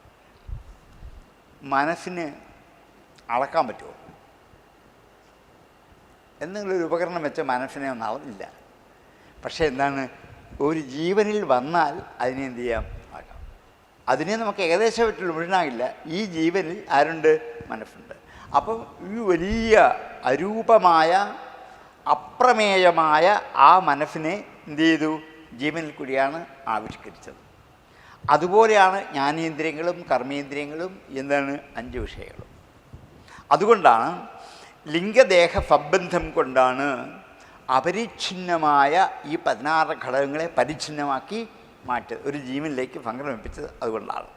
അതുകൊണ്ട് അതിൽ നിന്നും അതിനെ വിടർത്തിയെടുക്കണമെങ്കിൽ ആത്മബോധം തന്നെ വേണം. ഈ ലിംഗശരീരത്തിൽ നിന്നും ഇവയെ വിടർത്തി ലക്ഷ്യത്തിലേക്ക് നമുക്ക് എത്തണമെങ്കിൽ എന്ത് ചെയ്യണം? ആത്മബോധം തന്നെ അനിവാര്യമാണ്. അപ്പം നമ്മൾ മരിച്ചു കഴിഞ്ഞുകൊണ്ട് എല്ലാം പോയി വിചാരിക്കാൻ പറ്റില്ല. മരിച്ചോടെ തീർന്നു എന്ന് വിചാരിക്കാൻ ആവില്ല. ഇനിയും ബാക്കി അവശേഷിക്കുകയാണ്. അതിൽ നിന്നും കൂടി വിടുതൽ കിട്ടിയെങ്കിൽ മാത്രമേ ലക്ഷ്യത്തിലേക്ക് എത്താൻ പറ്റുള്ളൂ. കാരണം എന്താണ്? ഈ പോകുന്ന ലിംഗശരീരത്തിൽ 16 ഘടകം ലയിച്ച് കിടക്കണം. അതിനും കൂടി എന്ത് ചെയ്യണം? മാറ്റിയെടുക്കണം. എങ്കിൽ മാത്രമേ പരിശുദ്ധമായ ഈ ജീവന് ആരോട് ബന്ധപ്പെടാൻ പറ്റൂ? ഈ ആത്മസ്വരൂപമായ ബ്രഹ്മത്തിനോട് ചേരാൻ പറ്റുള്ളൂ. അപ്പോഴേ മുക്തി കിട്ടൂ എന്ന് പറയാൻ പറ്റുള്ളൂ. അത് അതിൻ്റെ ബാക്കി പ്രവർത്തനം ഇനി അടുത്ത ശ്ലോകങ്ങളിലേക്ക് വരുന്നുണ്ട്. അനേന പുരുഷോ ദേഹാൻ ഉപാദത്തെ വിമുഞ്ചതി ഹർഷം ശോകം ഭയം ദുഃഖം സുഖം ച അനേന വിന്ദതി. അനേന പുരുഷ, ഇതിനോട് യോജിച്ചിട്ടാണ്. അനേന, ഇതിനോട് യോജിച്ചിട്ട് പുരുഷ, ആ പുരുഷൻ ജീവാത്മാവ് ദേഹാൻ ഉപാദത്തെ വിമുഞ്ചതി, ദേഹങ്ങളെ സ്വീകരിക്കുന്നു, ഉപേക്ഷിക്കുന്നു. ദേഹാൻ, ദേഹങ്ങളെ, ഉപാദത്തെ സ്വീകരിക്കുന്നു, വിമുഞ്ചതി, ഉപേക്ഷിക്കുന്നു. അപ്പം ഇവിടെ ആയിരക്കണക്കിന് ലക്ഷക്കണക്കിന് ദേഹസ്വീകരണവും ദേഹവിമോചനവും നടന്നുകൊണ്ടിരിക്കില്ലേ? അല്ലേ? എത്രയോ പേര് ജനിക്കുന്നു, എത്രയോ പേര് മരിക്കുന്നു. അപ്പം എന്താണ്? ദേഹവുമായിട്ടുള്ള ആ സ്വീകരണവും ഈ 16 ഘടകങ്ങൾ ദേഹത്തെ സ്വീകരിച്ചിട്ട് ഞാൻ എന്ന ഭാവത്തിൽ ഇവിടെ ഇരിക്കും നമ്മളെല്ലാം കൊടുത്തിപ്പെട്ടവരാണ്. ഇനിയും നമ്മളെല്ലാം ഇതിനെ കളഞ്ഞിട്ടാണ് എന്ത് ചെയ്യുന്നത്? അങ്ങോട്ട് പോകാൻ പോകുന്നത്. അതുകൊണ്ടാണ് അനേന പുരുഷോ ദേഹാൻ ഉപാദത്തെ വിമുഞ്ചതി. എങ്ങനെയാണ് ഇത് അനുഭവിക്കുന്നത്? ഹർഷം ശോകം ഭയം ദുഃഖം സുഖം ച അനേന വിന്ദതി. ഈ ജീവനിലേക്ക് ഇവർ പ്രവേശിക്കുമ്പോൾ, ഈ 16 ഘടകങ്ങൾ ജീവനിലേക്ക് പ്രവേശിക്കുമ്പോൾ ഹർഷം അനുഭവിക്കുന്നു, ശോകം അനുഭവിക്കുന്നു, ഭയം അനുഭവിക്കുന്നു, ദുഃഖം അനുഭവിക്കുന്നു, സുഖവും ച അനേന, ഇതുകൊണ്ട് വിന്ദതി, അറിയുന്നു, നേടുന്നു. അപ്പം ഈ വക അനുഭവങ്ങൾ വാസ്തവത്തിൽ ഈ ലിംഗശരീരമായ അതിലെ 16 ഘടകങ്ങൾ അപൗഷ്കല്യതയിൽ നിൽക്കുമ്പോൾ അത് ഒരു ജീവനെ സ്വീകരിച്ച് പുഷ്കലത നേടുമ്പോൾ അനുഭവിക്കും. അതുകൊണ്ടാണ് ഞാൻ സന്തോഷിക്കുന്നത്, ഹർഷിക്കുന്നത്, ശോകം ഉണ്ടാകുന്നത്, അതുപോലെ ദുഃഖിക്കുന്നത്, ഭയക്കുന്നത് ഒക്കെ എന്തുകൊണ്ടാണ്? ഈ ജീവനിൽ ഇതിനെ അധ്യാസം ചെയ്യുക എന്ന് വേദമെന്ന് പറയും. ജീവനിലേക്ക് ഇതിനെ എന്തു ചെയ്യാണ്? ആരോപിക്കലാണ്. കാരണം വിട്ടുപോകുന്നതാണ്, ശാശ്വതമല്ല. അതുകൊണ്ടാണ് അധ്യാസം എന്ന വാക്ക് ഉപയോഗിച്ചത്. അതൊരു ആരോപമാണ്. അത്രയും കാലത്തേക്ക് വേണ്ടി മാത്രം ഇതുകൊണ്ട് കിടക്കുകയാണ്. 50, 60, 70, 80 വർഷം എന്തു ചെയ്യും? ഇതിങ്ങനെ കൊണ്ടു കിടന്ന് അതിൻ്റെ ഫലമായ ഹർഷശോകങ്ങളും സുഖദുഃഖങ്ങളും ഒക്കെ എന്തു ചെയ്യും? അനുഭവിക്കും. അവസാനം ഈ ശരീരം വിടുമ്പോൾ ആ ഹർഷശോകാദികളെയൊക്കെ വിട്ടിട്ട് ഈ ലിംഗശരീരത്തിൽ ഈ അവസ്ഥകൾ പഴയ പോലെ നിലനിൽക്കും. അതിനാണ് ലിംഗശരീരത്തിൽ ഈ 16 ഉണ്ട് എന്ന് പറഞ്ഞത്. ആ 16 അതിൻ്റെ അകത്ത് നിൽക്കുമ്പോൾ ഒരു കുഴപ്പമില്ല. അതിൽ നിന്നും ഒരു ശരീരം സ്വീകരിക്കുമ്പോൾ സന്തോഷത്തോടെ എല്ലാം അനുഭവിക്കുകയാണ്. ഇതിപ്പോൾ ഒരു ആനന്ദം എനിക്ക് കിട്ടാനില്ല. കാരണം എന്താണ്? എനിക്കിതെല്ലാം അനുഭവിക്കാൻ പാകത്തിന് ശരീരം കിട്ടിയില്ലേ. അതുകൊണ്ട് ഇന്ദ്രിയങ്ങൾക്ക് ആവോളം അനുഭവിക്കുക, ശരീരം കൊണ്ട് ആവോളം അനുഭവിക്കുക. ഒപ്പം എന്തുവരും? ദുഃഖവും വരും, പേടിയും വരും. അതൊക്കെ ഒരു കൂട്ടത്തിലുണ്ടാകും. ഇടയ്ക്കിടയ്ക്ക് പേടിയാണ്. ഇതും ഈ കൂട്ടത്തിൽ വരില്ലേ? എന്തിനാണ് പേടിക്കുന്നത്? അതും ഇതിൻ്റെ ഭാഗമാണ്. ഹർഷം അതും ഇതിൻ്റെ ഭാഗമാണ്. അതേപോലെ ദുഃഖം, സുഖം, ഇതെല്ലാം എന്ത് ചെയ്യാണ്? ജീവനിലേക്ക് സംക്രമിച്ച് കഴിയുമ്പോൾ ഇവിടെ നിന്നും ജീവൻ ഇതിനെക്കൂടെ സ്വീകരിച്ചിട്ടുകൊണ്ടാണ് നമ്മൾ കൂടെ പ്രവർത്തിച്ചു കൊണ്ടിരിക്കുന്നത്. ഇതൊക്കെ കളഞ്ഞിട്ടാണ് പിന്നെ അങ്ങോട്ട് പോകുന്നത്. അപ്പോൾ കാരണശരീരത്തിൽ എന്തില്ല? സുഖദുഃഖങ്ങളോ ഹർഷശോകങ്ങളോ ഒന്നുമില്ല. പക്ഷേ അതിന് കാരണമായ 16 ഘടകമുണ്ട്. ഇതാണ് ഈ കൊച്ചുകുട്ടികളിലും അങ്ങനെയായിരുന്നു. ഗർഭത്തിലുണ്ടായിരുന്നു, ബാല്യാവസ്ഥയിൽ കുറേശ്ശെ വളർന്ന് വലുതായി, അവസാനത്തെ അവസ്ഥയിൽ ചുരുങ്ങി ചെറുതായിട്ട് വിട്ടുപോയപ്പോൾ പടിതുങ്ങുന്നു പോയി. ഇനി അത് എവിടെയെങ്കിലും ചെന്ന് എന്തു ചെയ്യും? വീണ്ടും മറ്റൊരു ജീവനായി കഴിയുമ്പോൾ എന്തു ചെയ്യും? വീണ്ടും ഇതിങ്ങനെ. ഇതുകൊണ്ടാണ് ഒരു വിശ്വസർക്കിളായിട്ട് ഇങ്ങനെ ഈ പ്രപഞ്ചത്തിൽ തുടർന്നുകൊണ്ടേയിരിക്കും അന്തിമം വരെ. ഇതൊക്കെ എങ്ങനെ കണ്ടുപിടിക്കും നമുക്കറിയില്ല. ഇതൊക്കെ കണ്ടുപിടിക്കാൻ ബുദ്ധി എന്ന തപസ് മാത്രമാണ്. വേറൊരു ഉപകരണമൊന്നും അവരുടെ ഇല്ല. തപസ്സിലൂടെ കണ്ടുപിടിച്ചാണ് ഇതൊക്കെ. തപസ്സിലൂടെ കണ്ടുപിടിക്കുന്നത് സത്യമായിരിക്കും. പരീക്ഷണശാലയിൽ കണ്ടെത്തുന്നത് കുറച്ചു കാലം നിലനിൽക്കുള്ളൂ. അതിൻ്റെ പേര് ആപേക്ഷിക സത്യം എന്നാണ്. വേറൊന്ന് വരുന്നിടം വരെ ഇത് വിശ്വസിച്ചുള്ളൂ എന്ന് പറഞ്ഞാണ് ശാസ്ത്രജ്ഞന്മാർ പറയുന്നത്. മറ്റാരെങ്കിലും വന്ന് വേറൊന്ന് സത്യം പറയുന്നവരെ ഇത് സത്യം. മറ്റൊരാൾ വന്ന് പറഞ്ഞോ ഇനി ഇത് കളഞ്ഞേക്കൂ, ഇനി അതായിരിക്കും സത്യം. ഇതിന് പേരാണ് ആപേക്ഷിക സത്യം. പക്ഷേ ഋഷിമാർ കണ്ടെത്തിയത് പരീക്ഷണശാലയിൽ കൂടി പരീക്ഷിച്ചിരുന്ന ആപേക്ഷിക സത്യമല്ല, പിന്നെന്താണ്? പാരമാർത്ഥിക സത്യം, ആത്യന്തിക സത്യം. അത് മാറില്ല, ആർക്കും മാറ്റാൻ പറ്റില്ല. ഇതാണ് ഋഷി ഇവിടെ എന്ത് ചെയ്യുന്നത്? ഒരു ജീവൻ്റെ ഗതിയിൽ ആവിഷ്കരിക്കാൻ പുറപ്പെട്ടത്. ഒരുപക്ഷെ ശാസ്ത്രം ഒരിക്കലും അങ്ങോട്ട് സഞ്ചരിച്ചു പോയിട്ടില്ല, കണ്ടെത്താൻ ശ്രമിച്ചിട്ടുമില്ല. അവർക്ക് അന്വേഷണ വിഷയത്തിൽ കണ്ടെത്താൻ പറ്റാത്തൊരു വിഷയമാണ് ഈ ജീവൻ്റെ എന്തൊക്കെ ഘടകങ്ങളുണ്ട്, അതെങ്ങനെ ഇവിടെ വരുമ്പോൾ അനുഭവിക്കാൻ പര്യാപ്തമാകുന്നു, അനുഭവങ്ങൾ ഏതൊക്കെ തരത്തിലാണ്, സുഖമായി ദുഃഖമായി ഭയമായും ഒക്കെ എന്തു ചെയ്യുന്നു? അനുഭവിക്കുന്നു. അത് കഴിയുമ്പോൾ എന്തു ചെയ്യും?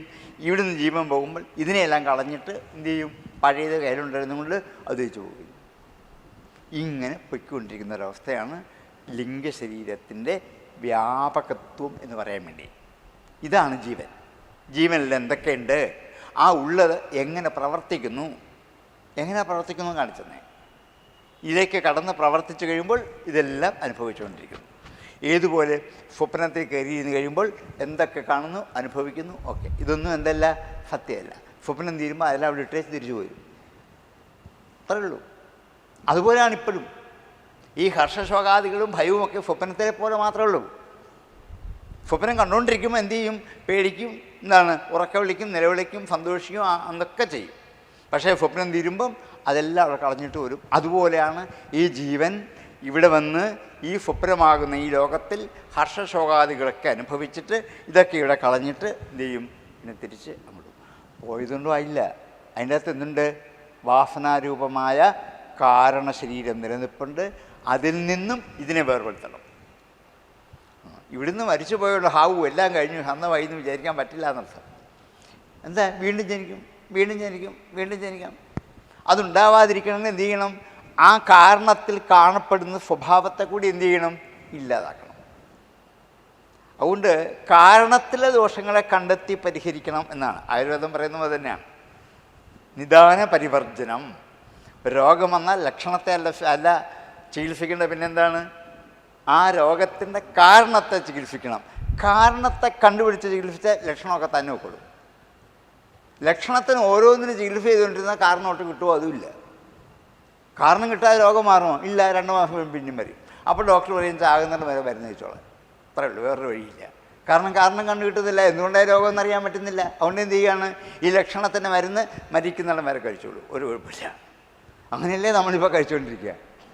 വാസ്തവത്തിൽ എന്ത് ചെയ്യണം? കാരണം എന്താണെന്ന് അറിയണം. ആ കാരണത്തിന് അപ്പോൾ ഒരു ചികിത്സ കൊടുത്താൽ ഈ കാര്യങ്ങളൊക്കെ തന്നെ നിൽക്കും. പക്ഷെ അത് ചെയ്യാൻ പറ്റുന്നില്ല.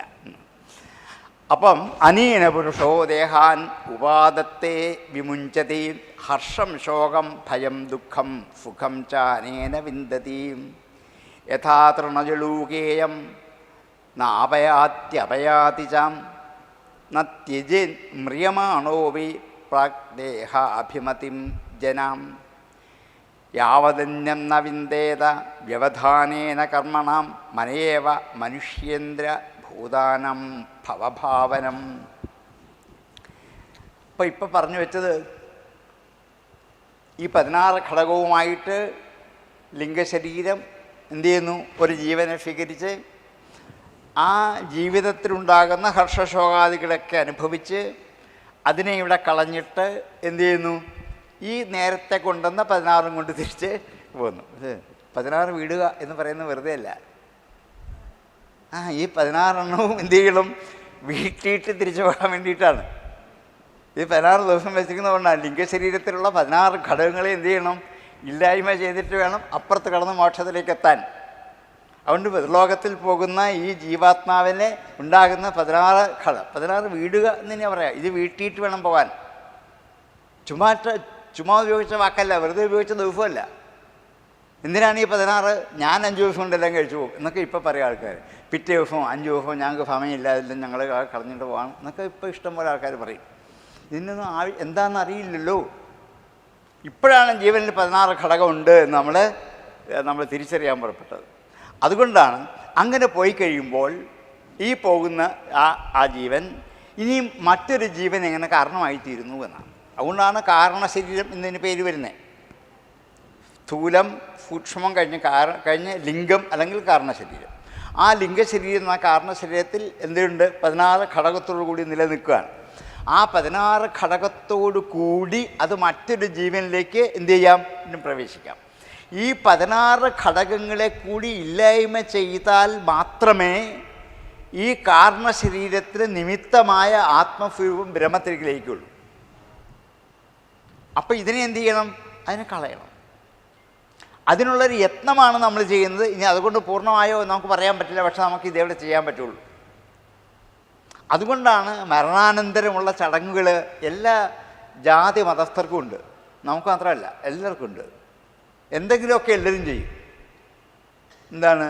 4 ദിവസം, 7 ദിവസം, 12 ദിവസം, 16 ദിവസം, 41 ദിവസം, 1 മാസം, 1 വർഷം എന്നൊക്കെ ചെയ്യുന്ന മിക്കവാറുണ്ട്. മറ്റു വല്ല ക്രിസ്ത്യാനികളും മുസ്ലിങ്ങളും ഒക്കെ ചെയ്യും. ഇത് സത്യമായിട്ടല്ലേ? അല്ലെ പിന്നെ ചെയ്യേണ്ട ആവശ്യമില്ലല്ലോ. നമ്മൾ മാത്രമല്ല ചെയ്യുന്നത്, എല്ലാവരും ചെയ്ത മനുഷ്യരെല്ലാം ചെയ്യുന്നതാണ്. അപ്പം ഇതിൻ്റെ അകത്ത് ഉണ്ട് എന്നുള്ള ആ രഹസ്യത്തെ കൃഷിയുടെ ഒന്നുകൂടെ ആണ് അവൾ വെളിപ്പെടുത്തുന്നതാണ്. അപ്പം ഇതിനെ വേർപെടുത്തുന്നതിന് മുമ്പ് എന്ത് ചെയ്യാം? മറ്റൊരു ജീവനിലേക്ക് ഇത് പ്രവേശിക്കാം. ഏതുപോലെയാണ്? യഥാ തൃണജളൂകോയം ഇയം ന അപയാതി അപയാതിജാം. അവിടെ തൃണജളൂകങ്ങൾ, ഈ പുല്ലട്ട എന്നൊരട്ടയൊക്കെ ഉണ്ട്.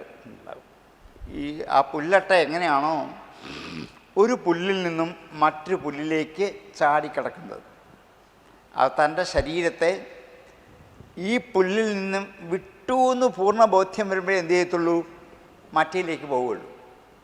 അതുവരെ അതിൻ്റെ അവസാനത്തെ കാലിൻ്റെ അറ്റം ഈ പുല്ലിൽ ഉറപ്പിച്ച് നിർത്തിയേക്കും. ഇവിടെ നിന്ന് വിട്ടുപോയി എന്ന് കണ്ടാൽ എന്തു ചെയ്യും? മറ്റേതിൻ്റെ അകത്ത് പിടിമുറുക്കി കഴിയുമ്പോൾ എന്തു ചെയ്യും? അതിലേക്ക് പോകും.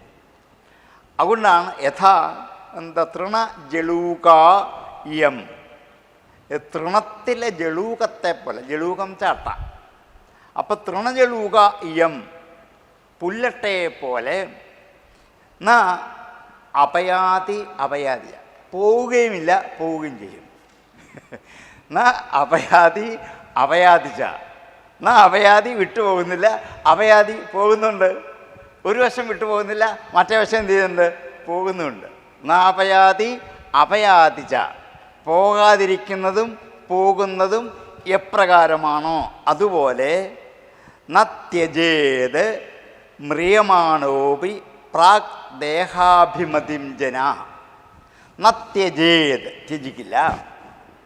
മ്രിയമാണോപി, മരിച്ചുകൊണ്ടിരിക്കുന്നവൻ. മ്രിയമാണഃ അപി, മ്രിയമാണൻ, മരിച്ചുകൊണ്ടേയിരിക്കുന്നവൻ. കണ്ടിന്യൂഷൻ കാണിക്കാനുള്ള പ്രയോഗമാണ്.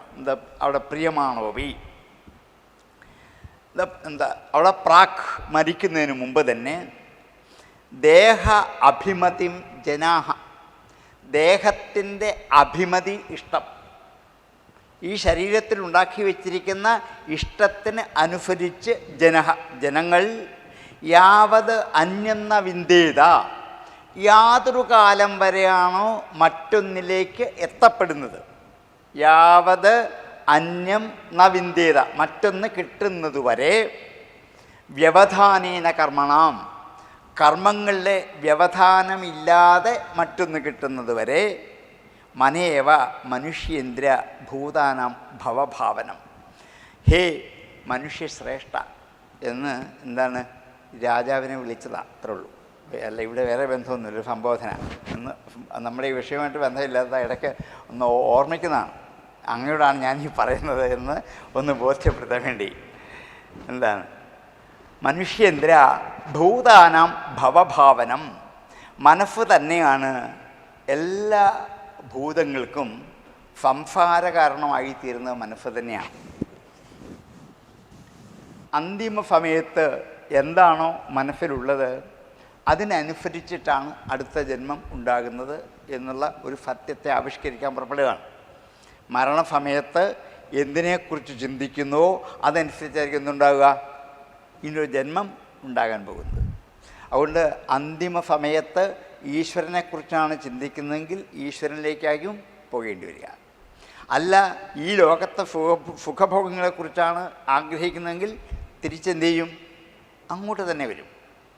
അതുകൊണ്ട് അന്തിമ സമയത്ത് ഈശ്വര സ്മരണ ഉണ്ടാകണമെങ്കിൽ എപ്പോഴാണെന്നറിയത്തില്ല. അന്തിമ സമയം അറിഞ്ഞാൽ അന്നേരം ഞാൻ ഇതൊക്കെ ജപിച്ചോളാം.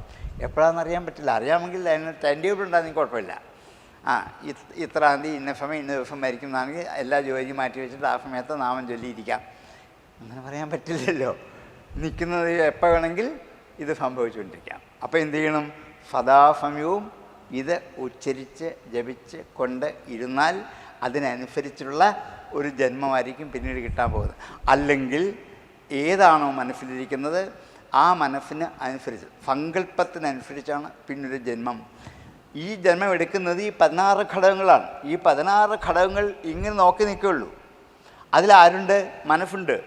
ആ മനസ്സ് ഈ 16 ഘടകങ്ങളെ കൊണ്ട് ഇനി എന്താണ്, അവസാനം എന്താണോ ഉള്ളിലുണ്ടായിരുന്നത് ആ വഴിയിലേക്ക് എന്ത് ചെയ്യും, അതിരിഞ്ഞു പോകും. അപ്പം ഇതിൽ നിന്നും പോകുന്ന മുറയ്ക്ക് മറ്റേയിലേക്ക് സ്വീകരിച്ചു കൊണ്ടേയിരിക്കും. ഇനിയും നമുക്കുള്ള വലിയൊരു പ്രശ്നം, അങ്ങനെ ആണെങ്കിൽ മരിച്ച ഉടൻ തന്നെ അടുത്തൊരു ജന്മം എടുക്കുമോ? കാരണം ഇത് എന്താണ്, അട്ട ഇതിൽ നിന്ന് പിടിവിടുന്നതിന് വിട്ട ഈ വശത്തെ പിടി കഴിഞ്ഞാൽ അപ്പുറത്തെ പിടി ഉറപ്പിച്ചിട്ടേ പോകൂ എന്നാണെങ്കിൽ മരിക്കുന്ന സമയത്ത് തന്നെ മറ്റൊരു ദേഹത്തിലേക്ക്, ജീവനിലേക്ക് പ്രവേശിക്കാൻ പാകത്തിനാണ് ഇയാൾ പോകുന്നതെങ്കിൽ പിന്നെന്തിനീ ബലികർമ്മങ്ങളൊക്കെ ചെയ്യുന്നു? വേണ്ടല്ലോ. അതിനെ ഋഷി ഒരു വാക്ക് ഉപയോഗിക്കുന്നത് യാവത് അന്യം. എത്ര കാലം പിടിക്കുന്ന അറിയാൻ മേല.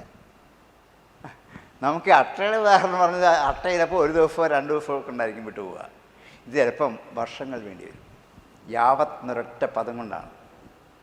യാതൊരു കാലം വരെയാണോ അത് വിട്ടുപോകാതിരിക്കുന്നത് അക്കാലം വരെ എന്നർത്ഥം.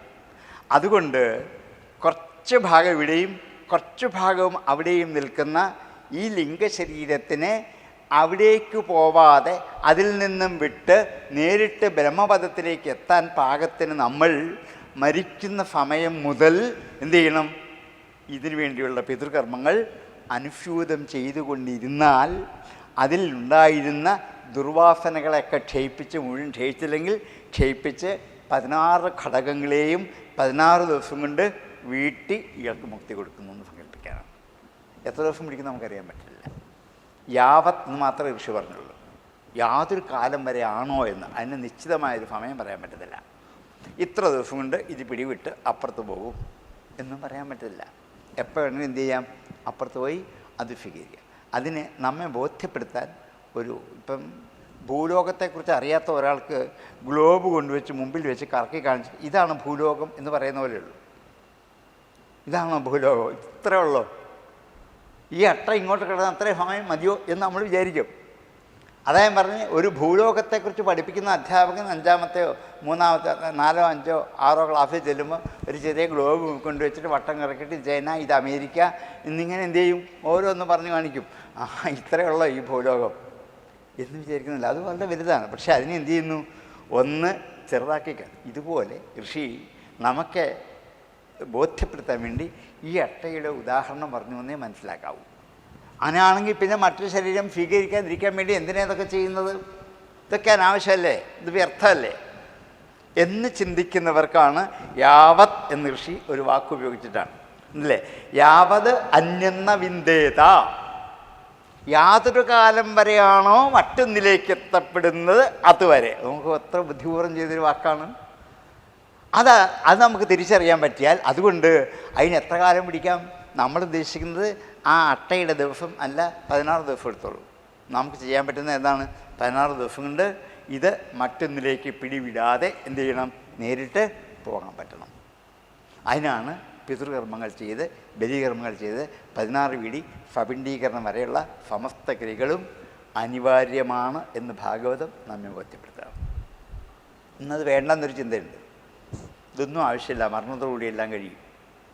വേണമെങ്കിൽ ഒരു സഞ്ചയന സമയത്ത് കുറച്ച് പൂവൊക്കെ ഇട്ട് നമസ്കരിച്ച് പോകാൻ കഴിഞ്ഞു, ധാരാളമായി. ഇനി ഇതിൻ്റെ ഒന്നും ആവശ്യമില്ല. അപ്പം വാസ്തവത്തിൽ എന്താണ്? ഈ ലിംഗശരീരത്തിൽ അവശേഷിക്കുന്ന 16 ഘടകങ്ങൾ കൊണ്ട് മറ്റൊന്നിലേക്ക് ഇനിയും പ്രവേശിക്കാതിരിക്കണം. അത് മറ്റൊന്നിലേക്ക് പ്രവേശിക്കാൻ എത്ര കാലം വേണ്ടി വരും നിശ്ചയമില്ല. അത്രയും കാലം എന്ത് ചെയ്യണം? ചെയ്തുകൊണ്ടിരിക്കണം. അതുകൊണ്ടാണ് എത്ര കാലം ഞാൻ ഈ ബലിയിടണം എന്ന് ചോദിക്കും. നമുക്ക് നിശ്ചയമില്ലല്ലോ. നിങ്ങൾ മരിക്കുന്ന വരെ ചെയ്തോളൂ. ഒരുപക്ഷെ അതിനെ ആയി കാണുമായിരിക്കും, ഇല്ലെങ്കിൽ ഇല്ലായിരിക്കും, നമുക്കറിയാൻ പറ്റില്ല. അതുവരെ എന്ത് ചെയ്യണം? ചെയ്തുകൊണ്ടിരുന്നുള്ളൂ. അതിങ്ങനെ ചെയ്തുകൊണ്ടിരിക്കുമ്പോൾ മാത്രമാണ്. അതുകൊണ്ടാണ് എല്ലാ വർഷവും വാർഷികമായി എന്ത് ചെയ്യുകയാണ്? ബലികർമ്മങ്ങൾ, ശ്രാദ്ധങ്ങളൊക്കെ നമ്മൾ ചെയ്യുന്നത് അതിന് വേണ്ടിയിട്ടാണ്. അത് നമ്മൾ ബോധ്യപ്പെടുത്താൻ വ്യാസൻ ഒറ്റ വാക്കാണ് ഉപയോഗിച്ചത്, യാവൻ നവിന്ദേത. അതുവരെ വ്യവധാനേന കർമ്മണം, കർമ്മങ്ങളുടെ എന്താണ് വ്യവധാനം കൊണ്ട്, കർമ്മങ്ങളുടെ മറവ് കൊണ്ട് അന്യം യാവന്ന വിന്ദേത, മറ്റൊന്ന് പ്രാപിക്കുന്നതുവരെ നത്യജേ, വിടില്ല. മറ്റൊന്ന് പ്രാപിക്കുന്നവരെ വിടില്ല. അപ്പം മറ്റൊന്ന് പ്രാപിക്കാൻ ഇടയാക്കാതിരുന്നാൽ നേരിട്ട് പോകും, അല്ലെങ്കിൽ മറ്റൊന്നിലേക്ക് പ്രാപിക്കും. ഇവിടെ നിന്ന് പിടി ഉറപ്പിച്ചതേ വരുള്ളൂ. അതിനുമ്പോൾ എന്ത് ചെയ്യണം? വിടുതൽ നേടി പോയാൽ രക്ഷയായി. അതുകൊണ്ടാണ് മോക്ഷാവസ്ഥയിൽ, അല്ലെങ്കിൽ വീണ്ടും വീണ്ടും പുനർജന്മങ്ങൾ ഉണ്ടായിക്കൊണ്ടേയിരിക്കും. ആ പുനർജന്മങ്ങൾക്ക് കാരണം അന്തിമ സമയത്തെ വാസനയിൽ അനുരൂപമായ ചിന്ത എന്താണോ. അതുകൊണ്ട് ഈ അന്തിമ സമയത്ത് രോഗാതുരന്മാരായി മരിക്കാൻ കിടക്കുന്ന ആൾക്കാരെ കാണാൻ നമ്മൾ വ്യഗ്രത പിടിച്ച് പോവില്ലേ? അല്ലേ? കാരണം എന്താ? അതുവരെ പോവുകയല്ലേ ചിലപ്പം. എന്താണ്? ആസന്ന നിലയിൽ കിടക്കാണ്. 2 ദിവസം ഇനിയെങ്കിലും ഒന്ന് പോയി കണ്ടില്ലെങ്കിലോ? അവിടെ നമ്മൾ എന്ത് ചെയ്യും? ഓടിച്ചെന്ന് അദ്ദേഹത്തെ കാണും. കാണുമ്പോൾ അദ്ദേഹത്തിൻ്റെ മനസ്സിൽ നമ്മളെക്കുറിച്ചുള്ള ചിന്തയായി. കാരണം എന്താണ്? എനിക്ക് ഇവരെ പോലെ ഒരുങ്ങി ഭംഗിയായിട്ട് നടക്കാൻ, സംസാരിക്കാൻ, ഭക്ഷണം കഴിക്കാൻ ആവുന്നില്ല. ഇതല്ലേ?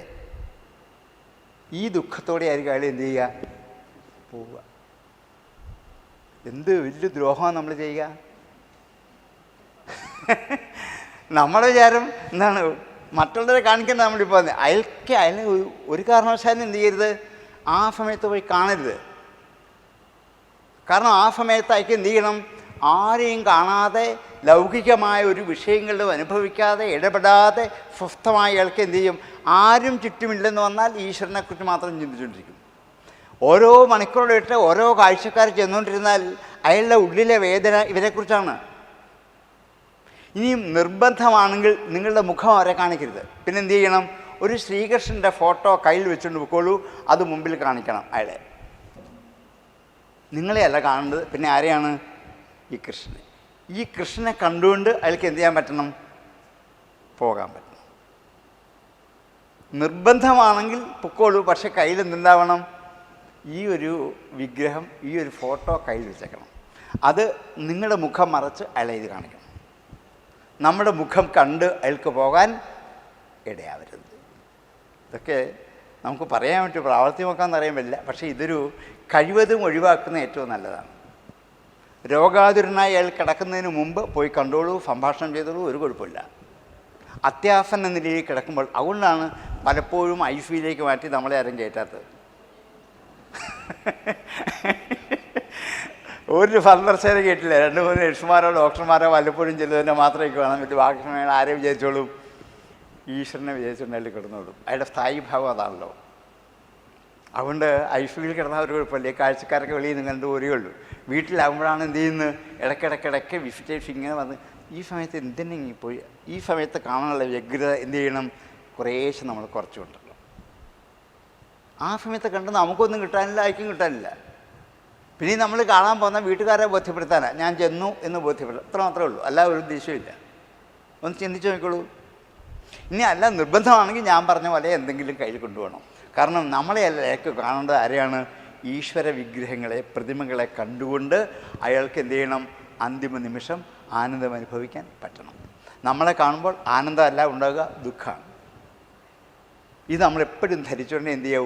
അഥവാ പോയാൽ ദൂരെ നിന്ന് ഒന്ന് കാണുക, അല്ലെ അടുത്ത് നിന്ന് ഒന്ന് കാണുക, അപ്പം തന്നെ മടങ്ങി നിൽക്കരുത്. ഞാൻ വെറുതെ പറഞ്ഞതേ ഉള്ളൂ. ഇങ്ങനെ സന്ദർഭം വന്നപ്പം ഇന്നത്തെ കാലഘട്ടത്തിലുള്ള ജനങ്ങളുടെ വ്യഗ്രത കണ്ടുകൊണ്ട് ഞാൻ അത് സൂചിപ്പിച്ചത് മാത്രമേ ഉള്ളൂ. കാരണം ഈ അന്തിമ സമയത്ത് എന്താണോ അതനുസരിച്ചാണ് ഇയാൾ എന്ത് ചെയ്യുന്നത്, മറ്റൊന്നിലേക്ക് പോകാൻ പോകുന്നതെന്ന് പറയുമ്പോൾ ഇതെന്താണെന്ന് അറിയാത്തതുകൊണ്ട് ഒന്ന് അതിനൊന്ന് വ്യാഖ്യാനിച്ചത് മാത്രമേ ഉള്ളൂ. യഥാ തൃണജളൂകേയം നാവയത്യപയാതിചാം നത്യജേന്മ്രിയമാണോപി പ്രാക്ദേഹാഭിമതിം ജനാം യാവതന്യന്ന വിന്ദേതാം വ്യവധാനേന കർമ്മണാം മനേവ മനുഷ്യേന്ദ്ര ഭൂതാനം ഭവഭാവനം. ഇയാളുടെ മനസ്സാണ്. ഈ മനസ്സെന്ന ഇന്ദ്രിയത്തിൽ കൂടിയാണ് അയാൾ ഈ സംസാരത്തെ എന്ത് ചെയ്യുന്നു? അനുഭവിച്ചു കൊണ്ടിരിക്കുന്നത്. അപ്പം നമ്മളെ കാണുമ്പോൾ അയാളുടെ മനസ്സ് സംസാരത്തിലേക്ക് വരിക. അങ്ങോട്ട് പോവുമോ? ഇല്ല. കാരണം അയാളുടെ മനസ്സ് ആരിലേക്കാണ്? നമ്മിലേക്കാണ്. അയാളുടെ മനസ്സ് ഈശ്വരത്തിലേക്കാണ് പോകുന്നതെങ്കിലോ സംസാരത്തിലേക്ക് വരാതിരിക്കുക. അതുകൊണ്ട് ഞാൻ പറഞ്ഞ ഒരു പ്രതിമയും കൊണ്ട് പോയാൽ കുഴപ്പമില്ല. കാരണം അയാൾക്ക് ഇത് കണ്ടുകൊണ്ട് പോകാൻ പറ്റും. അന്തിമ നിമിഷം കിടക്കുന്നുണ്ട്. ഇത് നിങ്ങൾ ധ്യാനിച്ചോളൂ. നിങ്ങൾ എന്നെയല്ല കാണേണ്ട ആരെയാണ്? ഈ ഈശ്വരനെയാണ് കാണേണ്ടത് എന്ന് അയാളെ ബോധ്യപ്പെടുത്തിയാൽ അയാൾ ആ ചിന്ത അപ്പം എന്ത് ചെയ്യും? ഉള്ളിലുണ്ടാകും. ഉള്ളിൽ അവസാനം നല്ല ചിന്ത ഉണ്ടാക്കി കൊടുക്കുക നമുക്ക് ചെയ്യാനുള്ളത്. നമ്മൾ നേരെ തിരിച്ചിപ്പം വിപരീതം ചെയ്യാം. അതുകൊണ്ടാണ് മനേവ മനുഷ്യേന്ദ്ര ഭൂതാനം ഭവഭാവനം യഥാക്ഷേശ്ചരതി താൻ ധ്യായൻ കർമ്മണ്യാചിനുതേ സതി കർമ്മണ്യ വിദ്യായാം ബന്ധകർമ്മണ്യനാത്മനാം യഥാ അക്ഷൈഹി ചരിതൻ ധ്യായൻ. എപ്രകാരമാണോ അക്ഷൈഹി, അക്ഷങ്ങൾ ഇന്ദ്രിയങ്ങൾ, അക്ഷൈഹി ഇന്ദ്രിയങ്ങളാൽ ചരിതാൻ അനുഭവിക്കപ്പെട്ടവയെ, ഇന്ദ്രിയങ്ങൾ സഞ്ചരിച്ച് അനുഭവിച്ച് കഴിഞ്ഞവ. അക്ഷൈഹി ചരിതാൻ ധ്യായൻ, അതിനെ ധ്യാനിച്ചുകൊണ്ട്. അതാണ് ഇപ്പം കണ്ണു കാണത്തില്ല, ചെവിയും കേൾക്കില്ല, സ്വാദുള്ള ഭക്ഷണവും കഴിക്കാൻ പറ്റില്ല. പക്ഷെ എന്തു ചെയ്യും? കഴിച്ചതിനെക്കുറിച്ചും കണ്ടതിനെക്കുറിച്ചും കേട്ടതിനെക്കുറിച്ചും ഓർമ്മിച്ചുകൊണ്ട് ധ്യായൻ, അതിനെക്കുറിച്ച് ധ്യാനിച്ചു കൊണ്ടേയിരിക്കും. ഞാൻ പണ്ടിതൊക്കെ കണ്ടതാണ്, ഞാൻ എത്ര ഇതൊക്കെ കേട്ടതാണ്, എത്ര സ്വാദിഷ്ടമായ കൂട്ടാനുകൾ കറികളൊക്കെ ഞാൻ അന്നിങ്ങനെ ഇതിനെക്കുറിച്ച് എന്തു ചെയ്യും? ചിന്തിച്ചുകൊണ്ടേയിരിക്കും. അപ്പോൾ ഇതൊന്നും പ്രവർത്തിക്കുന്നില്ലെങ്കിലും മനസ്സ് എന്താവും? അതിന് കാരണം മനസ്സാണ് സംസാരത്തെ ഭവിപ്പിക്കുന്ന. മുമ്പത്തെ ശ്ലോകത്തിൽ പറഞ്ഞത് എങ്ങനെ മനസ്സ് സംസാരത്തെ ഭവിപ്പിക്കും? അത് യഥാ അക്ഷയ ചരിതൻ ധ്യായൻ കർമ്മണി ആചിനുതേ അഫകൃത്. കർമ്മണി, കർമ്മത്തിൽ, ആചിനുതേ, എന്താണ്? ആ കർമ്മത്തിൽ ആചിനുതേ ചെയ്യുക. എങ്ങനെ? അഫകൃത്ത്, അഫകൃത്തെ എല്ലായ്പ്പോഴും, ഫകൃത്ത് ഒരിക്കൽ, അഫകൃത് എല്ലായ്പ്പോഴും. അഫകൃത് കർമാണി ആചനുതേ, പലപ്പോഴും എന്താണ്? മനസ്സുകൊണ്ട് കർമ്മം ചെയ്തുകൊണ്ടേയാണിരിക്കുക. മനസ്സുകൊണ്ട് ചെയ്യുന്ന കർമ്മമാണ് ഏറ്റവും വലിയ കർമ്മം, ശരീരം കൊണ്ട് ചെയ്യുന്ന അല്ല. അതുകൊണ്ടാണ് വിഷയങ്ങളൊന്നും കൂടെ ഇല്ലെങ്കിലും എന്തു ചെയ്യും? മനസ്സുകൊണ്ട് അനുഭവിച്ച വിഷയങ്ങളെ ധ്യാനിച്ചുകൊണ്ട് എത്ര ദിവസം വേണേൽ കഴിയാം. ഒരു തടസ്സമില്ലല്ലോ. ഇതിങ്ങനെ ഓർമ്മിച്ചുകൊണ്ടിരിക്കാം. ഹാവു, അതിൻ്റെ സ്വാദ് എന്ത് സ്വാദായിരുന്നു, എന്ത് നല്ല പാൽപ്പായസമായിരുന്നു, എത്ര മധുരമായിരുന്നു, ഞാൻ ആവോളം കുടിച്ചതാണ്. ഇതിങ്ങനെ അനുഭവിച്ചുകൊണ്ടേയിരിക്കാം. അത് മനസ്സിൻ്റെ ജോലിയാണ്. അപ്പോൾ വിഷയങ്ങളില്ലെങ്കിലും മനസ്സെന്ത് ചെയ്യും? അതിനെ ധ്യാനിച്ചു കൊണ്ടേയിരിക്കും, വിഷയങ്ങളെ ധ്യാനിച്ചു കൊണ്ടേയിരിക്കും. യഥാ അക്ഷൈഹി ചരിതൻ ധ്യായൻ കർമാണി ആചിനുതേ അഫകൃത്ത്. എല്ലായ്പ്പോഴും ഒരിക്കലല്ല, പല സമയത്തും എനിക്ക് ചിന്തിച്ചുകൊണ്ടേയിരിക്കും. ഫതികർമ്മണി അവിദ്യായാം ബന്ധകർമ്മണ്യനാത്മന. ഫതികർമ്മണി കർമ്മങ്ങൾ ചെയ്തുകൊണ്ടിരിക്കുമ്പോഴും അവിദ്യായാം ബന്ധ അവിദ്യയുമായി അധ്യാസമുള്ളത്. അവിദ്യ എന്താണ്? അജ്ഞാനമാണ്, അറിവില്ലായ്മയാണ്, അധ്യാസമാണ്, തോന്നിക്കലാണ്. അതിൽ അനാത്മനഃ കർമ്മണി അനാത്മനഃ ആത്മാനുസന്ധാനമില്ലാത്ത ഒരാൾക്ക്, ആത്മാവിനെ അതിലേക്ക് അടുപ്പിക്കാൻ പ്രയത്നിക്കാത്ത ഒരാൾ, അനാത്മനഃ അനാത്മാക്കൾക്ക് അവിദ്യായാം അവിദ്യ ഉള്ളപ്പോൾ കർമ്മവും ഭോഗവും ഇന്ദ്രിയങ്ങളാൽ അനുഭവിച്ചു കൊണ്ടേയിരിക്കും. അവിദ്യാത്മാക്കളാണ് തങ്ങൾ അനുഭവിച്ച കർമ്മങ്ങളും ഭോഗങ്ങളും എന്തു ചെയ്യാണ്? ഇന്ദ്രിയങ്ങൾ കൂടി അനുഭവിച്ചത് മനസ്സിൽ കൂടി എന്തു ചെയ്യുവാണ്? ചിന്തിച്ചു കൊണ്ടിരിക്കും. അപ്പോൾ തീരില്ല എന്നർത്ഥം. വിഷയങ്ങളൊക്കെ വിട്ടുപോയാലും ഇന്ദ്രിയങ്ങളൊക്കെ പവർഫുൾ ആണെങ്കിലും അതല്ല, അത് ക്ഷയിച്ചാലും ഞാൻ എന്ത് ചെയ്തോളാം? ഇത് ചിന്തിച്ചുകൊണ്ടേ ഇന്ന് കഴിച്ചു കൊടുത്തോളാം. അപ്പോഴും മനസ്സ് അതിന് കാരണമായിത്തീരും. ഫതികർമ്മണി അവിദ്യായാം ബന്ധ കർമ്മണി അനാത്മനഃ. മനസ്സ് തന്നെയാണ് സംസാരത്തിന് കാരണം, നേരത്തെ പറഞ്ഞു. അത് ഒന്നുകൂടി ഉറപ്പിക്കലാണ്. അന്ധക്കരണങ്ങളിൽ ഞാനെന്ന് എപ്പോഴും എന്തു ചെയ്യും? ഭാവന ചെയ്തുകൊണ്ടിരിക്കും, അല്ലേ? ഞാൻ കാണുന്നു, ഞാൻ അനുഭവിക്കുന്നു എന്നിങ്ങനെ. അങ്ങനെ ഞാനെന്ന ഭാവരൂപമായ ഒരു അധ്യാസം, ഒരു സങ്കല്പം, അധ്യാസം ഉള്ളിടത്തോളം കാലവും ആത്മസ്വരൂപം അറിയുകയില്ല. അപ്പം എന്താണ്? ഈ വിഷയങ്ങളെ അനുഭവിച്ച വിഷയങ്ങളെയാണ് ധ്യാനിക്കുന്നത്, ആരെയല്ല? ഈശ്വരനല്ല. അനുഭവിച്ച വിഷയങ്ങളെക്കുറിച്ചാണ് ധ്യാനിച്ചുകൊണ്ടിരിക്കുന്നത്. നമ്മളും അങ്ങനെയാണ്. പലപ്പോഴും നമ്മൾ വിചാരിച്ചു കൊണ്ടിരിക്കുന്നത് രാവിലെ കഴിഞ്ഞ പ്രശ്നത്തെക്കുറിച്ചാണ്. രാവിലെ വീട്ടിൽ നടന്ന ഒരു വലിയ കോലാഹലം, അടിപിടി, ബഹളം, വാക്കുപറച്ചിൻ്റെ പരസ്പരമൊക്കെ ഉണ്ടാക്കി എല്ലാവരുമൊക്കെ പോയി ശാന്തമായി. പിന്നെ 3-4 മണിക്കൂർ ഇതിനെക്കുറിച്ച് ചിന്തിച്ചുകൊണ്ടിരിക്കും. ഇത് കഴിഞ്ഞില്ലേ? ഇനിയും ചിന്തിക്കേണ്ട ആരെക്കുറിച്ചാണ്? ഈശ്വരനൊക്കെ. നമ്മൾ എന്തു ചെയ്യും? എങ്കിലും എന്നോട് ഇങ്ങനെ പറഞ്ഞല്ലോ, ഞാൻ അങ്ങനെ പറയേണ്ടി വന്നല്ലോ, ഞാൻ അങ്ങനെ പറഞ്ഞായിരുന്നോ, എന്തുകൊണ്ടാണ് ഞാൻ അങ്ങനെ പറഞ്ഞത്, ശരിയല്ലേ ഞാൻ പറഞ്ഞത്? ഇത് എത്ര നേരം ചിന്തിച്ചുകൊണ്ടിരിക്കും? വല്ല കാര്യമുണ്ടോ? ഇതെന്തുകൊണ്ടാണ്? ഈ അവിദ്യ എന്ന അജ്ഞാനം നിലനിൽക്കുന്നത് കൊണ്ട് മനസ്സുകൊണ്ടെങ്കിലും ഇത് ചിന്തിച്ചുകൊണ്ടേയിരിക്കും. ഇന്ദ്രിയങ്ങളൊന്നുമില്ല, അതൊക്കെ പോയി, എന്നാലും മനസ്സുകൊണ്ട് ചിന്തിച്ചുകൊണ്ടേയിരിക്കും. അതുകൊണ്ടാണ് മനസ്സാണ് കാരണം എന്ന് അവസാനം എടുത്തു പറയാൻ കാരണം. അതുകൊണ്ട് ഈ ആത്മസ്വരൂപത്തെ അറിയപ്പെടാത്തത് മനസ്സുകൊണ്ടുള്ള ഈ സ്മൃതികൾ, വിചാരങ്ങളാണ് കാരണം. അതുകൊണ്ട് ശുഭവും അശുഭവും എന്ന രൂപത്തിലുള്ള 2 കർമ്മങ്ങളെ ചെയ്തുകൊണ്ടേയിരിക്കും. രണ്ടും എപ്പോഴും ആ കർമ്മമുള്ളപ്പോൾ സുഖദുഃഖങ്ങളായ അനുഭവങ്ങളും ധാരാളം അനുഭവിച്ചുകൊണ്ടേയിരിക്കും. ഇത് നിത്യേന നമ്മൾ ചെയ്തുകൊണ്ടിരിക്കുന്ന പ്രവൃത്തികളാണ്. അറിഞ്ഞുകൊണ്ടല്ല, അറിയാതെയാണ്. ഇങ്ങനെ ചിന്തിക്കുമ്പോൾ ആരെങ്കിലും ഒന്ന് തട്ടി ഉണർത്തി എന്താലോചിച്ചിരിക്കുക, എഴുന്നേക്കൂ, നമുക്ക് സപ്താഹം കേൾക്കാൻ പോകാമെന്ന് പറഞ്ഞാൽ ശരി പോകാം, അങ്ങോട്ടങ്ങ് പോകും. ഈ ചിന്ത എന്തു ചെയ്യും? അവിടെ മതിയാക്കും. ഇതിൽ നിന്ന് നമ്മളെ ഉണർത്താൻ ഒരാൾ വേണം.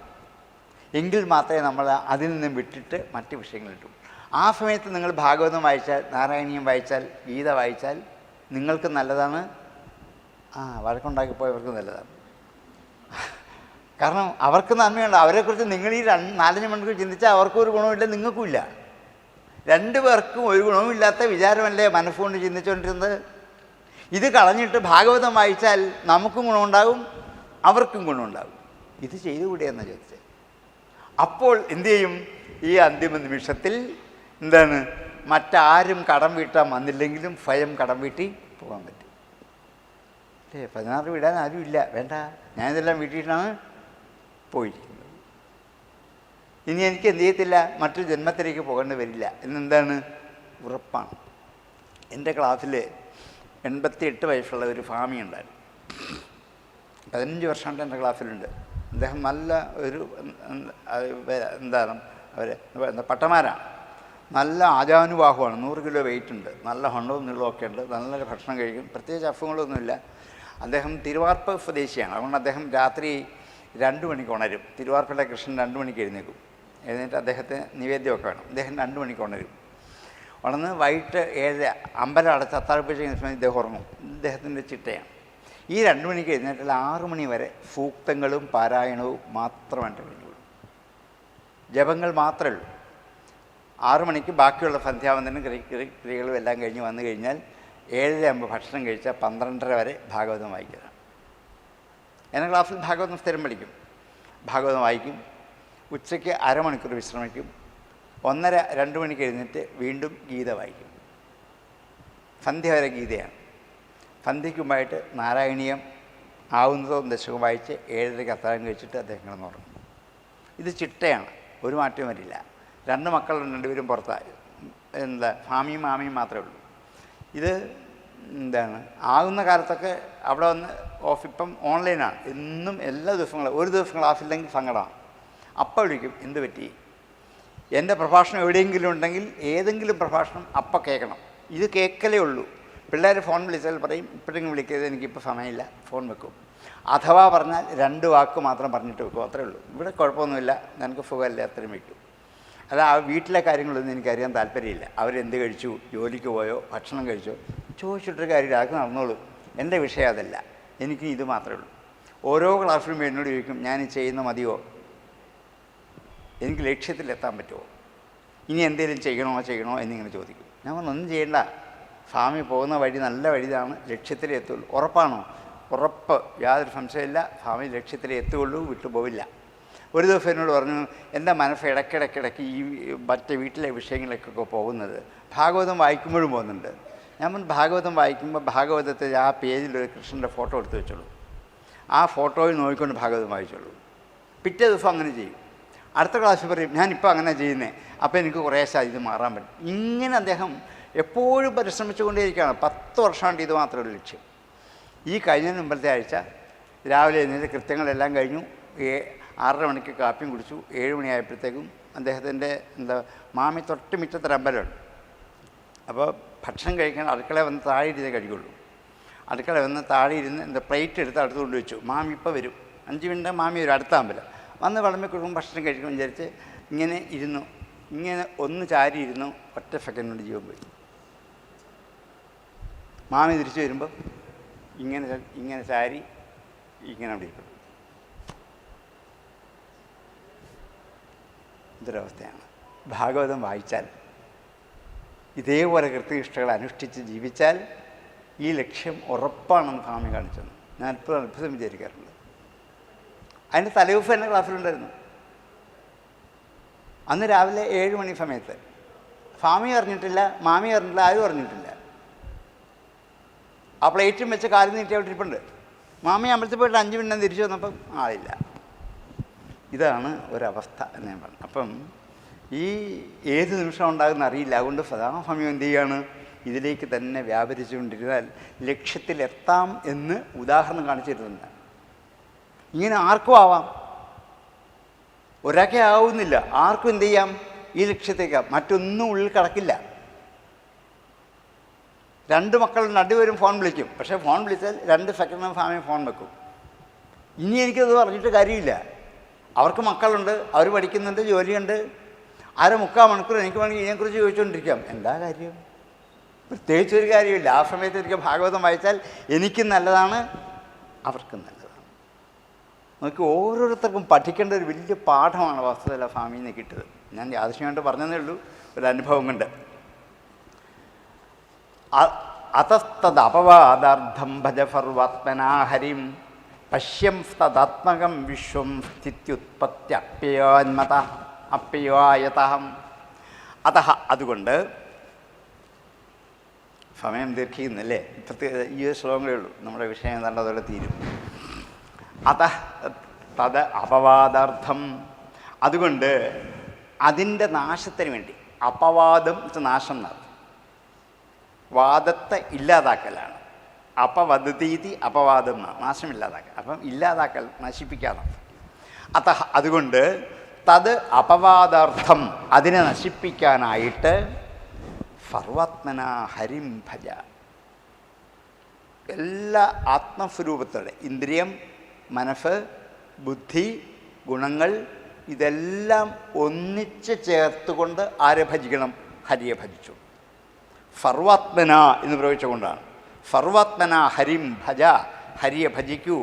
പശ്യൻ തദാത്മകം വിശ്വം, വിശ്വം തദാത്മകം പശ്യൻ. ഈ ലോകം മുഴുവൻ ഈ ഹരിയെക്കൊണ്ട് നിറഞ്ഞതാണെന്ന് കണ്ടുകൊണ്ട് ഇവിടെ വിട്ടു പോകാൻ പറ്റണം. അതുകൊണ്ടാണ് ഞാൻ പറഞ്ഞത് ഈ ഫോട്ടോയും കൊണ്ട് പോകാതെ. ഇത് കണ്ടുകൊണ്ട് എന്ത് ചെയ്യണം? ഈ ലോകം വിട്ടുപോകാൻ സാധിക്കണം. പശ്യൻ തദാത്മകം വിശ്വം. വിശ്വം തദാത്മകം പശ്യൻ. ഈ വിശ്വത്തെ തദാത്മകമാണെന്ന് കണ്ടുകൊണ്ട് സ്ഥിതി ഉത്പത്തി അപ്യയ യതഃ. യാതൊന്നിൽ നിന്നാണോ സൃഷ്ടിയും സ്ഥിതിയും സംഹാരവും ഉണ്ടാകുന്നത്. സ്ഥിതി ഉത്പത്തി സൃഷ്ടി അപ്യയം നാശം. സ്ഥിതി ഉത്പത്തി അപ്യ യതഃ. അതുകൊണ്ട് എന്തു ചെയ്യണം? ഈ അധ്യാസത്തെ നിവർത്തിക്കലാണ് ജീവിത ലക്ഷ്യം. അല്ലയോ രാജാവേ, അങ്ങിപ്പോൾ ഈ അധ്യാസത്തിൽ കിടന്ന് കറങ്ങുകയാണ്. അതുകൊണ്ടാണ് സ്വപ്നം കണ്ടതുപോലെ എന്ത് ചെയ്ത് ഒരു സുന്ദരിയുടെ പിറകെയൊക്കെ കുറേ ഓടി നടന്ന് കുറേ ആപത്തുകളുണ്ടാക്കി കുറേ വീടും കെട്ടിടമൊക്കെ ഉണ്ടാക്കി ഇതൊക്കെയാണ് വലുതെന്നൊക്കെ വിചാരിച്ച് പോയതൊക്കെ ഒരു അപവാദ രൂപത്തിലുള്ള കഥയാണ്. അതെന്ത് ചെയ്യണം? അതുകൊണ്ട് ഈ അധ്യാസത്തെ ഇല്ലാതാക്കാൻ വേണ്ടിയിട്ട് ഭക്തജനങ്ങളുടെ അജ്ഞാനത്തെ ഇല്ലാതാക്കുന്ന ശ്രീഹരിയായ സാക്ഷാൽ ഭഗവാനെ തന്നെ എന്ത് ചെയ്തോളൂ? ഭജിച്ചുകൊണ്ട് ജീവിച്ചുകൊള്ളൂ. ഈ കാണപ്പെടുന്ന സകലത്തിൻ്റെയും സൃഷ്ടിയുടെയും സ്ഥിതിയുടെയും സംഹാരത്തെയും കാരണമായിരിക്കുന്ന ആ പരമാത്മസ്വരൂപനായ ശ്രീഹരിയുടെ സ്വരൂപം തന്നെയാണ് ഈ പ്രപഞ്ചം മുഴുവനും എന്ന ഭാവത്തോടെ ഭേദഭാവനയില്ലാതെ ഭജിക്കണം. ഭേദഭാവന ഉണ്ടാകുന്നതാണ് മുക്തിക്ക് തടസ്സം. അതുകൊണ്ട് എന്തു ചെയ്യണം? അഭേദബുദ്ധി ഉണ്ടാക്കണം. അതാണ് ആത്മജ്ഞാനത്തിൻ്റെ ലക്ഷ്യം. അത് നേടിക്കോളൂ എന്ന് രാജാവിന് എന്ത് ചെയ്തു? നാരദൻ ഉപദേശിച്ചിട്ട് ലിംഗശരീരത്തിൻ്റെ യഥാർത്ഥമായൊരു സ്വരൂപം എന്താണെന്ന് നമ്മെ ബോധ്യപ്പെടുത്തിയിട്ട് ഈ ലിംഗശരീരമാണ് അടുത്ത ജീവന് കാരണം എന്ന് നമ്മെ ബോധ്യപ്പെടുത്തി ആ പ്രകടനം ഉപസംഹരിച്ചു. ഇനി മൈത്രേയൻ ഭാഗവതമുഖ്യോ ഭഗവൻ നാരദോ ഹംസയോർ ഗതിം പ്രദർശ്യ ഹി അമും ആമന്ത്രിയ സിദ്ധലോകം തതോഗമത്. ഭാഗവതമുഖ്യനായ ഭഗവാൻ നാരദൻ ഹംസങ്ങളുടെ ഈ ഗതിയെ കാണിച്ചിട്ട് അമും ആമന്ത്രിയ ഈ രാജാവിനോട് യാത്ര ചോദിച്ചിട്ട് സിദ്ധലോകം തതോഗം. സിദ്ധലോകത്തിലേക്ക് നാരദൻ പോയി ആ ഉപദേശം അവിടെ പൂർത്തീകരിച്ചു. ചെറിയൊരു വിഷയമാണ്, കാരണം ശരീരം നമുക്ക് പരിചയമില്ലാത്ത വിഷയമാണ്. അതുകൊണ്ടാണ്. ബാക്കിയൊക്കെ നമുക്കറിയാവുന്ന വിഷയങ്ങളാണ്. ലിംഗശരീരം കാരണശരീരം കേട്ടതല്ലാതെ അതിൻ്റെ അകത്ത് എന്തൊക്കെയുണ്ട്, അതിൻ്റെ ഘടന എന്താണ്, അതിൻ്റെ സ്വഭാവം എന്താണ്, ജീവൻ്റെ അന്തിമഗതി എങ്ങനെയാണ്, കുറേ വിഷയങ്ങൾ ഇതിനകത്ത് ഉൾക്കൊള്ളിച്ചുകൊണ്ട് വളരെ കുറച്ച് ശ്ലോകത്തിൽ എന്ത് ചെയ്തു? വ്യാസൻ ആ വിഷയം നമ്മളെ മനസ്സിലാക്കി. എൻ്റെ കഴിവനുസരിച്ച് ഞാനും അത് നിങ്ങളെ മനസ്സിലാക്കാൻ ശ്രമിച്ചു. പൂർണ്ണമായിട്ടില്ല, ആകും എന്ന് ഞാൻ വിചാരിക്കുന്നില്ല. കാരണം അത്രയ്ക്ക് ഒരു വലിയ വിഷയത്തിലേക്കാണ് നിൽക്കുന്നത്. പിന്നെ എൻ്റെ ഈ ഒരു ചെറിയ വള്ളം കൊണ്ട് ഞാൻ ഈ വലിയ സമുദ്രത്തിലേക്ക് ഇറങ്ങുക. അക്കരെ കിടക്കാൻ പറ്റുമെന്ന് എനിക്ക് പറ്റത്തില്ല. പക്ഷേ ഒന്നിറങ്ങാനുള്ള ധൈര്യം എൻ്റെ ഗുരുക്കന്മാർ തന്നിട്ടുണ്ട്. പൊക്കോളും. അങ്ങനെ ഞാൻ പോവുകയാണ്. ചിലപ്പോൾ ഇടയ്ക്ക് നിൽക്കും, അത്രയേ ഉള്ളൂ. നിൽക്കുന്നുള്ളൂ, നിൽക്കട്ടെ. എന്തായാലും നിങ്ങളെ അത്രയും ബോധ്യപ്പെടുത്താൻ സാധിച്ചതിൽ വളരെയധികം സന്തോഷമുണ്ട്. നിങ്ങൾ ശ്രദ്ധയോടുകൂടി ഇത് കേട്ടു എന്നുള്ളതും അതിനെക്കുറിച്ച് ചിന്തിക്കുന്നുള്ളതും വാസ്തവത്തിൽ എന്നെ സംബന്ധിച്ച് ഏറ്റവും വലിയ ആനന്ദ അനുഭവമാണ്. ഇനിയും നിങ്ങൾക്ക് ഇതിനുള്ള അവസരങ്ങൾ ഉണ്ടാകട്ടെ എന്ന് പ്രാർത്ഥിച്ചുകൊണ്ട് ഇന്ന് ഉപസംഹരിക്കാം.